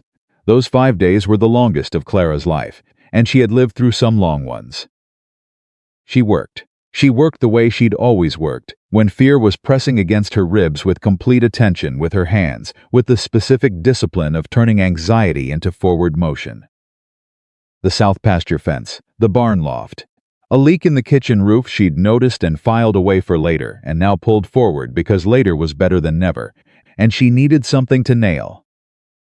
Nathaniel watched her work and worked beside her when he could, and the quality of silence between them in those 5 days was different from any that had come before, deeper, more textured. The silence of two people who have said the real things and are now living inside them. On the third evening, Hazel came to find Clara in the kitchen and said, "Mrs. Alderman said something at school today." Clara set down her pen. "What did she say?" Hazel's face was careful. "She said Papa was foolish to fight Hawthorne. She said men like Hawthorne always win." She paused. "And she said you put ideas in Papa's head that were going to get us all in trouble." Clara looked at her for a long moment. "What did you say?" "I didn't say anything," Hazel said. "I didn't know what to say." "What did you want to say?" Hazel thought, really thought in the way she did when she was being honest with herself, rather than just reaching for the nearest comfortable answer. "I wanted to say that our water pump works," she said. "And the porch doesn't fall in. And Thomas stopped being sad all the time." She looked at Clara. "I wanted to say that things are different now, and different is better." Clara reached across the table and took Hazel's hand. "Next time," she said, "you can say exactly that." "What if she argues?" "Then you let her argue," Clara said. "You don't have to win an argument to be right." Hazel thought about this with the seriousness it deserved. "That's hard," she said. "Yes," Clara said, "it is." Hazel went to bed. Clara sat at the table for a while after, in the quiet of the house, and she let herself feel the weight of the next 2 days, not to be crushed by it, but to acknowledge it, which was different. She was scared. She had been managing fear since the moment she'd stepped off the train, managing it the way she managed a seized bolt, with patience and the right tool, and the understanding that force alone wouldn't free it. But 5 days out from the hearing, and 3 days out from Hawthorne doing whatever he was going to do, The fear had gotten larger than managing. She heard the stairs. Nathaniel appeared in the kitchen doorway. He looked at her. Whatever he saw in her face was apparently something he hadn't seen there before, because he came fully into the kitchen and sat down across from her without asking permission or announcing himself.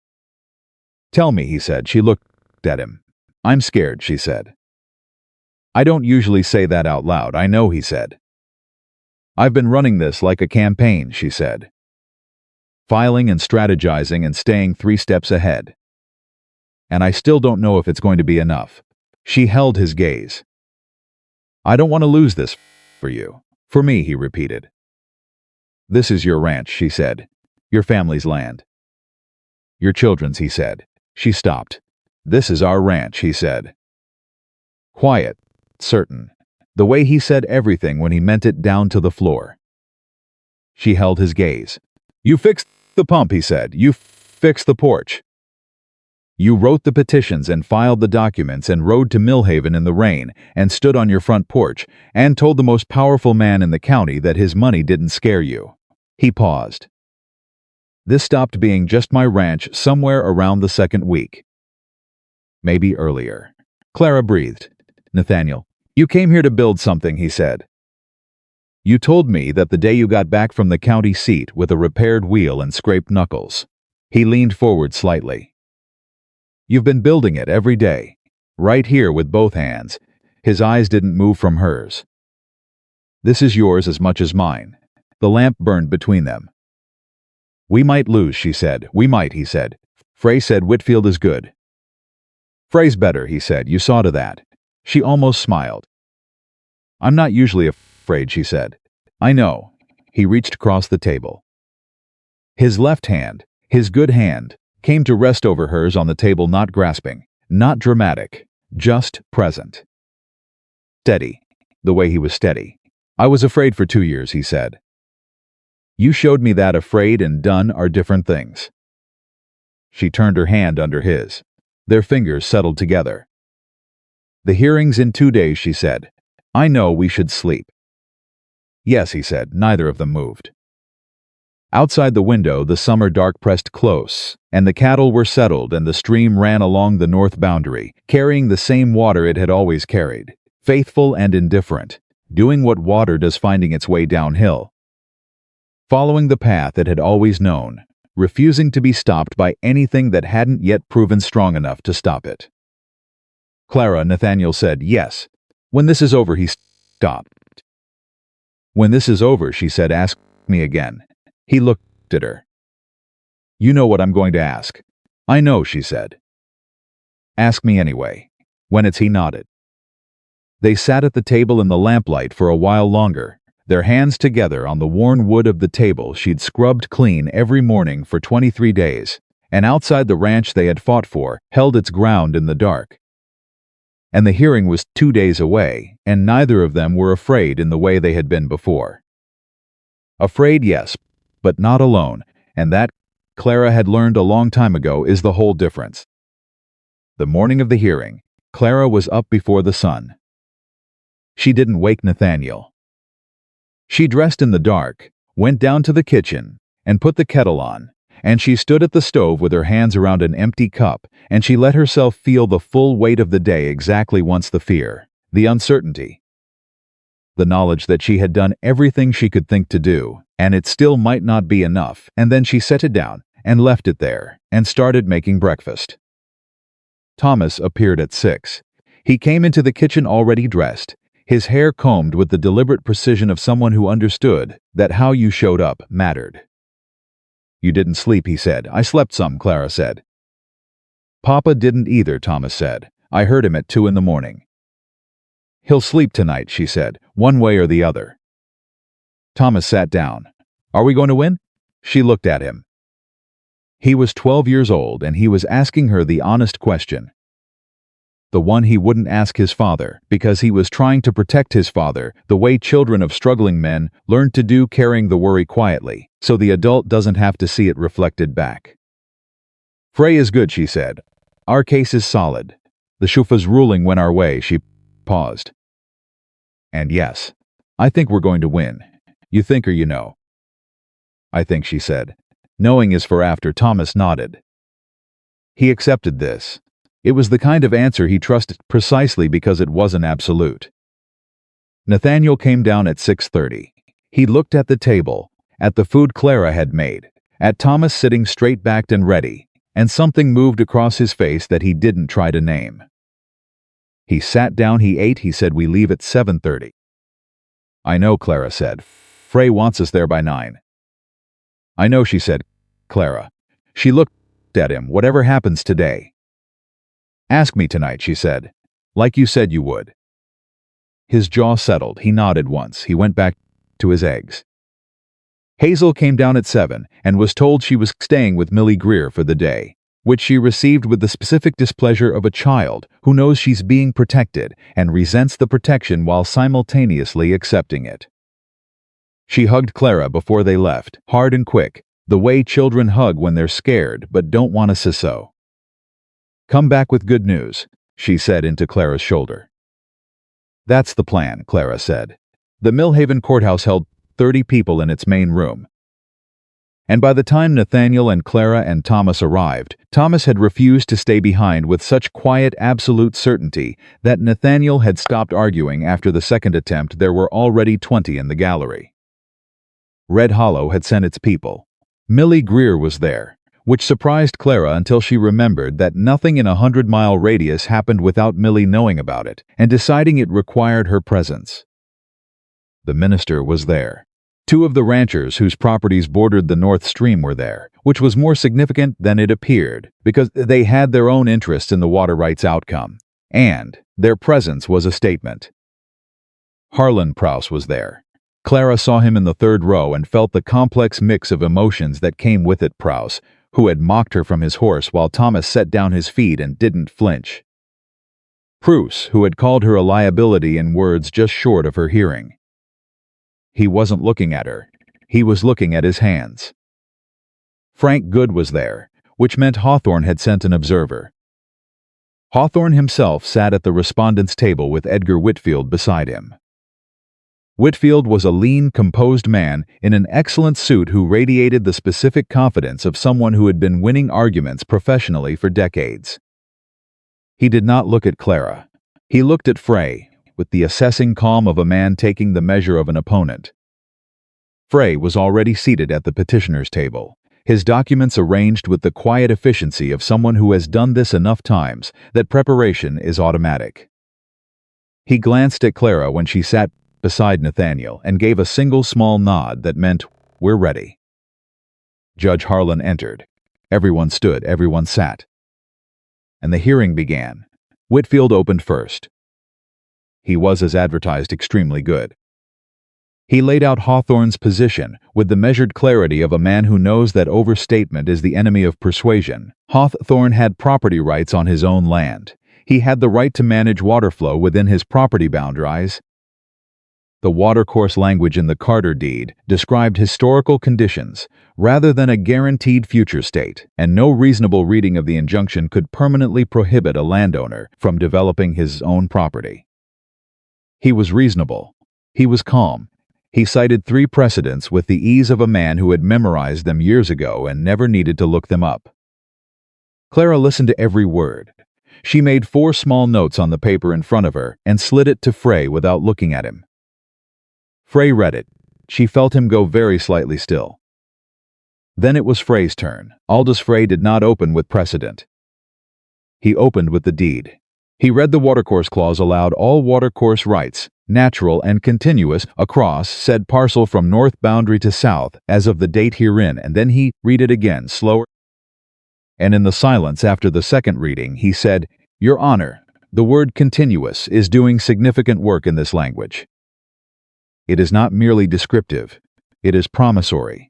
The original grantor understood that a water supply interrupted at the source provides no more protection than no water supply at all, and he wrote the deed accordingly." He then cited the 3 cases Whitfield had cited and explained precisely why each of them was distinguishable from the current situation, in language so specific and so accurate that Clara saw Whitfield's pen stop moving on his notepad. Then Frey called his first witness, the surveyor. the one he'd obtained in 48 hours on a 20-year-old favor. The surveyor testified for 20 minutes about the diversion structure, its position, its design, its demonstrated effect on downstream flow if completed. He had numbers, he had measurements, he had a diagram that Harlan studied for a full minute without speaking. Whitfield cross-examined efficiently and found very little purchase. Then Frey called Clara. She had not expected this. Frey had not told her. She looked at him, and he gave her the smallest possible nod, "Trust me." And she stood and walked to the witness chair, with her back straight and her hands still. Whitfield objected. The petitioner's wife is not a material witness to the technical question before the court. She is a witness to the respondent's conduct during the injunction period, Frey said. The show cause ruling established that the court finds this conduct relevant. Harlan said, overruled. Proceed, Mr. Frey. Frey asked Clara 4 questions. What did you observe on the night of the storm? Where exactly were you standing when you observed it? What specifically did you see the respondent's men doing? And this was the question Clara hadn't expected. How long have you been working the Carter Ranch? 23 days, she said. And in that time, have you made improvements to the property? Yes. What improvements? She listed them. The pump, the porch beam, the fence posts, the barn roof, the window hinges. She listed them plainly, without embellishment, in the specific language of someone describing work they had done with their own hands, because that was exactly what it was. The gallery was very quiet. And in your assessment, Frey said, is the Carter Ranch a distressed operation facing inevitable failure? No, Clara said. What is it? It's a working ranch with sound fundamentals that was being managed by a man with a damaged hand who needed support, she said. It needed attention and specific repairs and some strategic decisions about grazing rotation and water management. All of those things are now in progress. She paused. It is a viable operation. It will continue to be one. Frey said no further questions. Whitfield stood. He looked at Clara for a moment, with the assessing calm that had not wavered throughout the morning. Then he said, Mrs. Carter, you arrived at the Carter Ranch approximately 3 weeks ago as a mail-order bride. That's correct. You have no formal legal training. That's correct. No formal agricultural or engineering certification. That's correct. And yet you've filed documents with 2 separate jurisdictions, obtained a restraining order, and are now testifying as an expert witness regarding ranch viability. He paused. On what basis does this court accept your assessment of the property's future? Clara looked at him. The same base it accepts anyone's assessment, she said. Evidence. I've listed the specific improvements made and the specific operational changes implemented. The grazing petition approved by the county probate court is part of the record. The water rights filing is part of the record. The surveyor's testimony is part of the record. She held his gaze. My assessment is not an opinion, Mr. Whitfield. It's a description of documented work. A beat. Whitfield said no further questions. She walked back to her seat. Nathaniel's hand was on the table between them, and when she sat down her hand came to rest beside his, and their fingers settled together exactly the way they had 2 nights ago in the kitchen. Quiet and certain, and neither of them looked at the other. Harlan called a 30-minute recess. In the hallway outside, Millie Greer found Clara before anyone else did. That Whitfield tried to make you look small, she said. Her voice was crisp with offense on Clara's behalf. He tried, Clara said. You didn't let him know, Clara said. Millie looked at her for a moment. The old woman's face held something it hadn't held 3 weeks ago when she'd been cataloging Clara's deficiencies at the general store counter, something that might have been called respect if Millie had been the kind of woman to use the word directly, which she wasn't. The town's watching, Millie said. I know, Clara said. Not just Hawthorne, all of it, how Carter handles himself. How you handle yourself. She paused. How this thing goes is going to matter for a long time. It's always mattered, Clara said. That's why we're here. Millie made a sound that was not quite agreement and not quite argument, and was uniquely completely Millie Greer. She went back to her seat. Nathaniel appeared at Clara's shoulder. "Frey wants to talk," he said. Frey was in the corner of the hallway with the brisk expression of a man with limited time. "Harlan's going to rule today," he said. "I can see it. He doesn't want this dragging." "Which way?" Nathaniel asked. "I don't know," Frey said honestly. "Whitfield's precedents are real. But the contempt ruling is in the record, and Harlan doesn't forget things." He looked at Clara. "That testimony was good, exactly what it needed to be." "Will it be enough?" she asked. "I don't practice certainties," Frey said. But it helped. The recess ended. Closing arguments were 20 minutes each. Whitfield was disciplined and precise, and returned repeatedly to property rights and the principle that a landowner's authority over his own land must not be constrained by neighboring expectations, however long-standing. Frey went shorter than his allotted time. He said, "Your Honor, the question before this court is not whether Mr. Hawthorne has rights on his own property. He does. The question is whether the exercise of those rights can be used to render meaningless a documented property right held by his neighbor for 2 decades. He paused. "The word in the deed is continuous. The original grantor used that word for a reason. This court should honor that reason." He sat down. Harlan looked at his papers for a long moment. The room held its breath. Then Harlan said, "I'm going to rule from the bench." The gallery went completely still. "The watercourse language in the Carter deed," Harlan said, "is unambiguous. Natural and continuous is not merely descriptive of historical conditions. It is a covenant, a promise from grantor to grantee that the flow will continue without artificial interference." He looked at Hawthorne. "The diversion structure currently standing on the Hawthorne property, if completed, would constitute a direct violation of that covenant. The fact that the structure is physically located on Hawthorne land does not change its effect on Carter land." Whitfield's pen had stopped again. "The temporary injunction," Harlan said, "is hereby made permanent. Mr. Hawthorne is ordered to remove the diversion structure within 30 days at his own cost. Any future modification of the North Stream's natural course within a half-mile of the Carter property line requires prior court approval." He looked at both tables. "The Carter water rights stand as documented. This matter is closed." He struck his gavel. The room broke open. Clara sat completely still, while noise erupted around her the gallery. Millie's voice sharp above the others. Frey gathering his papers with the unhurried efficiency of a man who has just done the thing he came to do. She sat still because if she moved she wasn't certain what would happen, and she had always been careful about that. Nathaniel put his hand over hers on the table. "Clara," he said. She turned and looked at him. His face was doing something she hadn't seen it do, not the almost smile, not the controlled steadiness, but something open and undefended. Something that had clearly been behind all the other expressions for a long time, and was only now deciding it was safe to show itself. "We won," he said. "We won," she said. It came out steadier than she felt.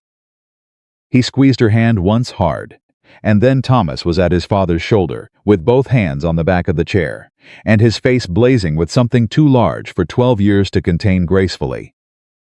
And Nathaniel stood and pulled his son into him, and Clara looked away to give them that moment, and found herself looking directly at Harlan Prowse. He was standing in the gallery aisle. He was not leaving. He was looking at her with an expression she couldn't entirely read, not the contempt from the fence line, not the defensive aggression of a man caught saying something ugly. Something more complicated. He walked toward her. She stood. He stopped 2 feet away. He was a big man and he had all of a bully's instinct for using his size, but he wasn't using it now. He was standing plainly, like a man who has decided to stand without armor. "I said something I shouldn't have," he said. "When you were on my barn roof." Thomas heard it. "He did," Clara said. "I came today because he stopped." His jaw moved. "I've got water rights that touch the North Stream too. Smaller than Carter's. I never thought Hawthorne would come for them because I always figured I wasn't worth the trouble." He paused. "I'm starting to think I was wrong about that. You probably were, Clara said. I was also wrong about. He stopped again. This was clearly costing him more than the water rights admission. About what I said. About you. He looked at her directly, the way a man looks when he's made a decision to do something right and is making himself follow through. You belong here as much as anyone. Clara held his gaze. Yes, she said, I do. Prue nodded. He turned and walked out. She stood for a moment, breathing. Then Millie was beside her, and the minister and 2 women from the church who had been part of the assessment committee that first Sunday, and were now wearing the expressions of people revising a prior verdict in real time. And in the middle of all of it, across the room, she caught Hawthorne's eye. He was standing at the respondents' table while Whitfield gathered papers. His face was composed. He was not a man who showed defeat easily or cheaply. But he was looking at her with an attention that was different from anything she'd seen from him before, not the calculating assessment, not the pleasant mask, but something plain and unvarnished. He gave her the smallest possible nod, not concession. Not warmth, but acknowledgement. She nodded back once. And that was the end of it. They drove back to Red Hollow in the late afternoon light, all 3 of them on the buckboard. Thomas in the back inside of 20 minutes, because the tension of the day had required everything he had, and there was nothing left to run on. Nathaniel drove. Clara sat beside him. For a long time they said nothing, and the quiet was the richest kind, the kind that comes after something large has been survived and the surviving is still settling into the body, becoming real. Frey's going to want his fee, Nathaniel said finally. I know, Clara said. The cattle sale in September will cover it. If the market holds. It'll hold, she said. The herd's been on good grass for 3 weeks. They're coming in better than last year. He nodded. A mile passed. The south pasture fence. The 2 posts I repaired, one of them's not going to make winter. I know, she said. I'll do it this week, Clara. Yes, I can fix a fence post, he said. The tone was quiet and exact, and she heard in it something she recognized, not defensiveness, but a man reclaiming a small piece of the territory he'd ceded to necessity. I know you can, she said. I want to fix it, he said. You've been fixing things since the day you arrived. I want to fix my own fence post. She looked at him. All right, she said. I'll need you to hold the post while I set the concrete, he said. My right hand's not reliable enough for the holding and the tamping both. I can do that, she said. Good. A pause. That's not asking for help, he said, with the ghost of something at the corner of his mouth. That's a work arrangement. Absolutely, she agreed. The ghost became an actual smile. She'd seen pieces of it before, the almost smiles, the nearly theirs, but this one arrived complete and unhurried and changed his face entirely, made him look 10 years younger and incalculably more alive. And Clara felt something in her chest do a slow, certain turn like a compass finding north. She looked back at the road ahead. You said you'd ask me something tonight, she said. The smile remained. I said when it was over. It's over, she said. He pulled the horse to a stop in the middle of the road. Thomas did not stir. Nathaniel turned to face her.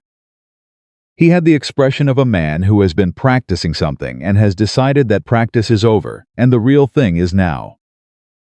Clara Whitmore, he said, will you marry me? Not as an arrangement. Not because the advertisement said so. Because I am asking you.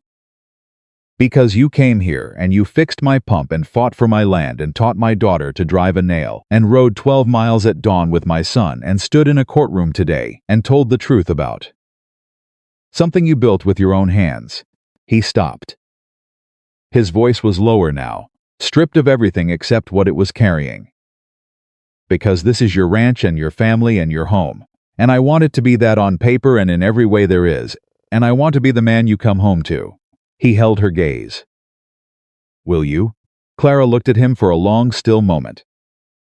She thought about the train platform, the weight of 2 bags and a toolbox and 29 years of being the wrong size and the wrong manner and the wrong everything for whoever was doing the measuring. She thought about his face when she'd first said, then you got lucky, the shock, the uncertainty, the way he hadn't known what to do with a woman who didn't flinch. She thought about the deed box and the water pump, and Hazel's first real smile, and Thomas saying Miss Clara Carter into the dark of the hallway, testing the sound of it. She thought about his hand over hers on the courthouse table when Harlan struck the gavel. "Yes," she said, "I will." He reached up and touched her face with his left hand, his good hand, the one that worked, and the touch was so careful and so certain, at the same time that she felt it go straight through her. He kissed her. Behind them, Thomas said, without opening his eyes, finally. They broke apart. Clara made a sound that was entirely a laugh. Nathaniel said, "Thomas, I've been waiting for days." Thomas said, still not opening his eyes. "Can we go home now? I want to tell Hazel." Hazel's reaction to the news was to burst into tears, announce that she'd known since the second week, and then demand to know what color dress Clara was going to wear for the wedding. "I don't have many options," Clara said. "Blue," Hazel said with complete certainty.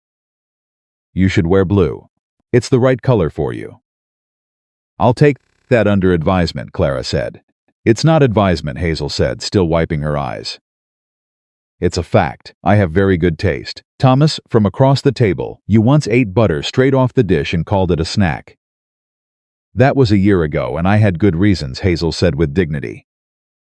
"The reasons were that no one was watching." "Thomas," Nathaniel said. Thomas subsided.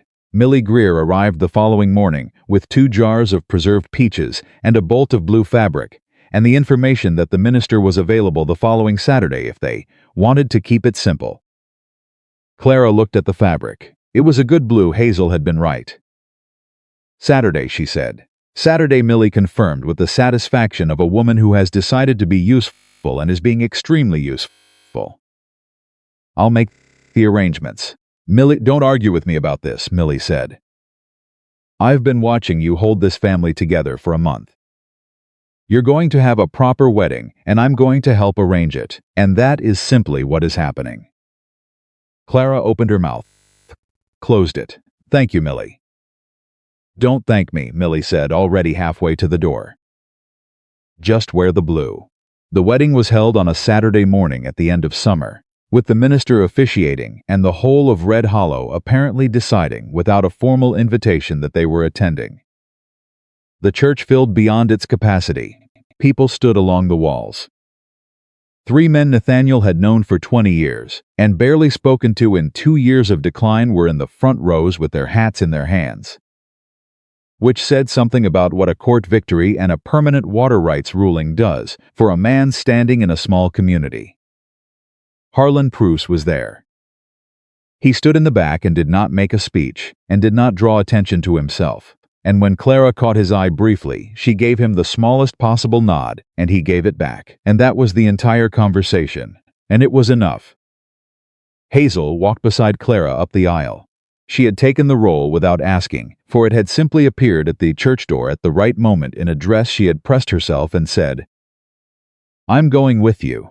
And Clara had taken her hand, and they had walked together through the door and down the aisle toward Nathaniel, who was standing at the front with Thomas beside him, both of them in their best clothes. Thomas with his hair combed with that same deliberate precision that said he understood the weight of the occasion. Nathaniel looked at Clara when she reached him, the way a man looks at the thing he almost lost without knowing it was something he needed. Like it was the first real thing he'd seen in years. The minister spoke. Clara heard the words the way you hear words, when the thing that matters is happening underneath them, not the language but what the language is describing, the fact of 2 people deciding to be bound to each other and meaning it. When the minister asked if she took this man, Clara said "I do" with the same clarity she put into everything, direct and unembellished, and completely true. Nathaniel said "I do" the same way. He kissed her, and the church made a sound that was not a church sound, it was a human sound. The collective exhale of a room full of people, watching something real happen right in front of them.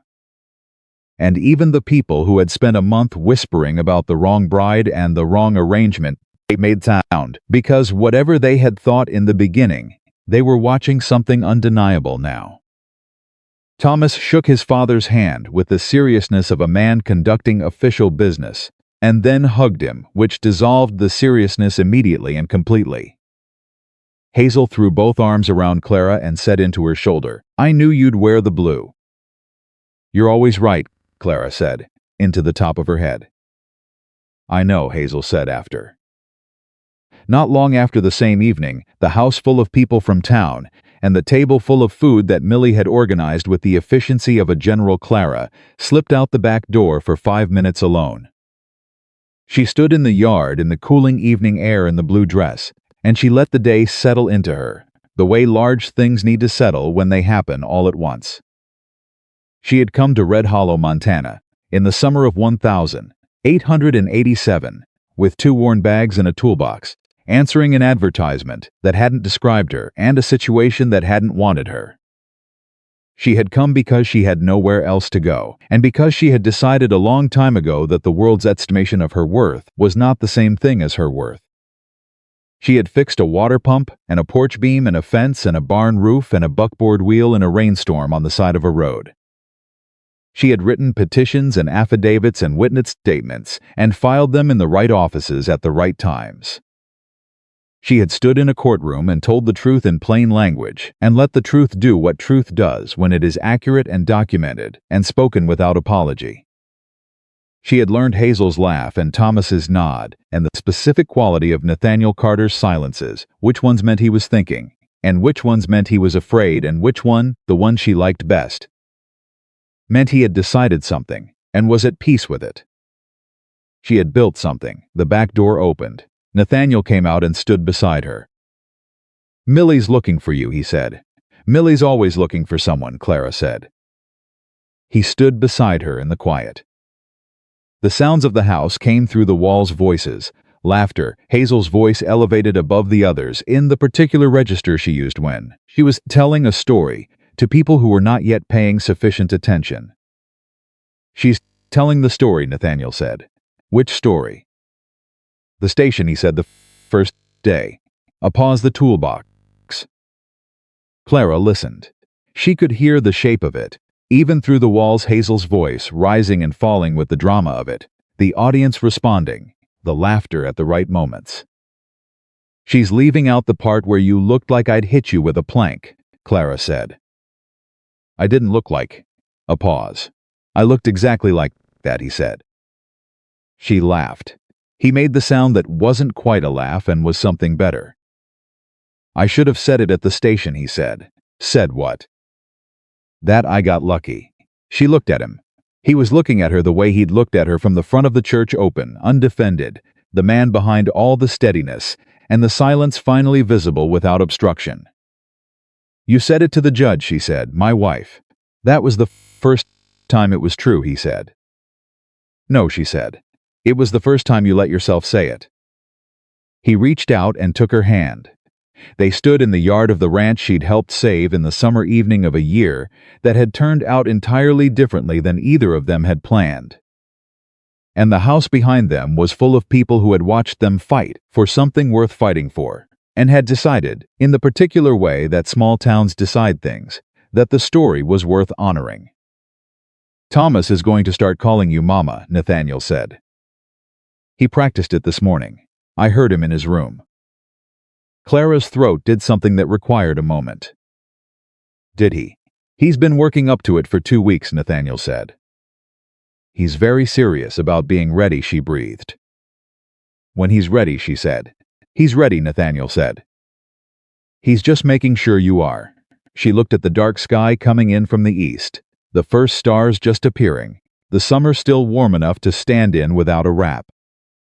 She thought about Thomas in his room, practicing a word that cost something to say, making sure he had it right before he offered it. "I'm ready," she said.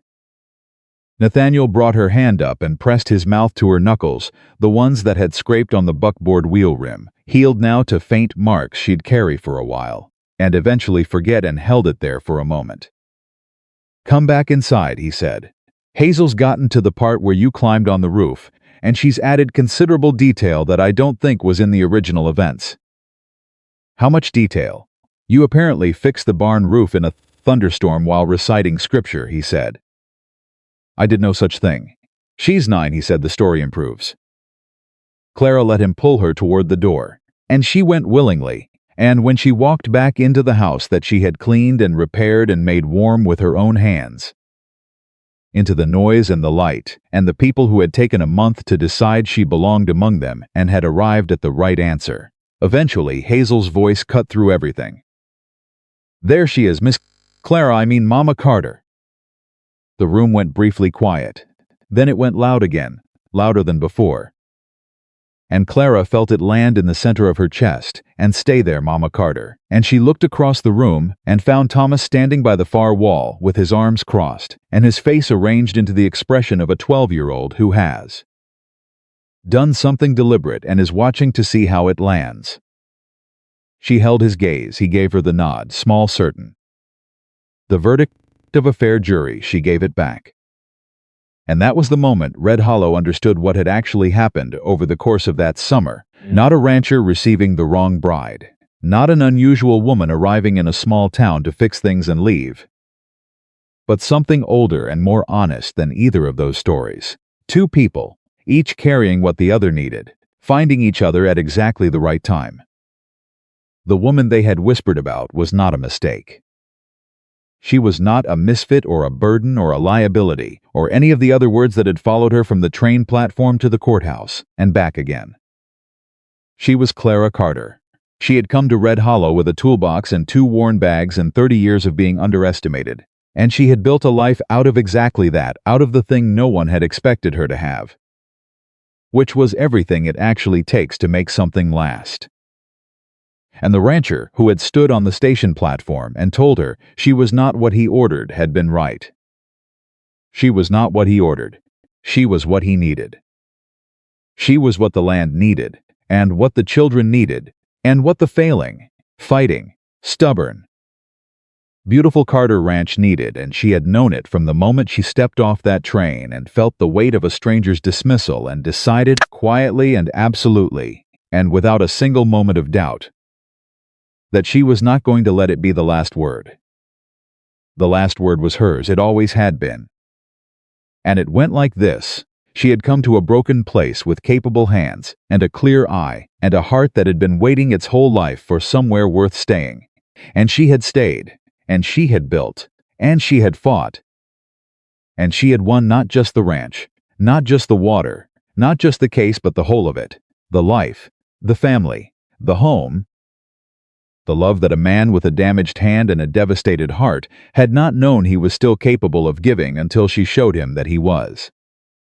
In the summer of 1887, in Red Hollow, Montana, a woman stepped off a train carrying everything she needed and nothing she didn't. And the rancher who thought he got the wrong bride spent the rest of his life knowing, with the certainty of a man who has held lucky in his hands and recognized it, that he got the only right one there ever was.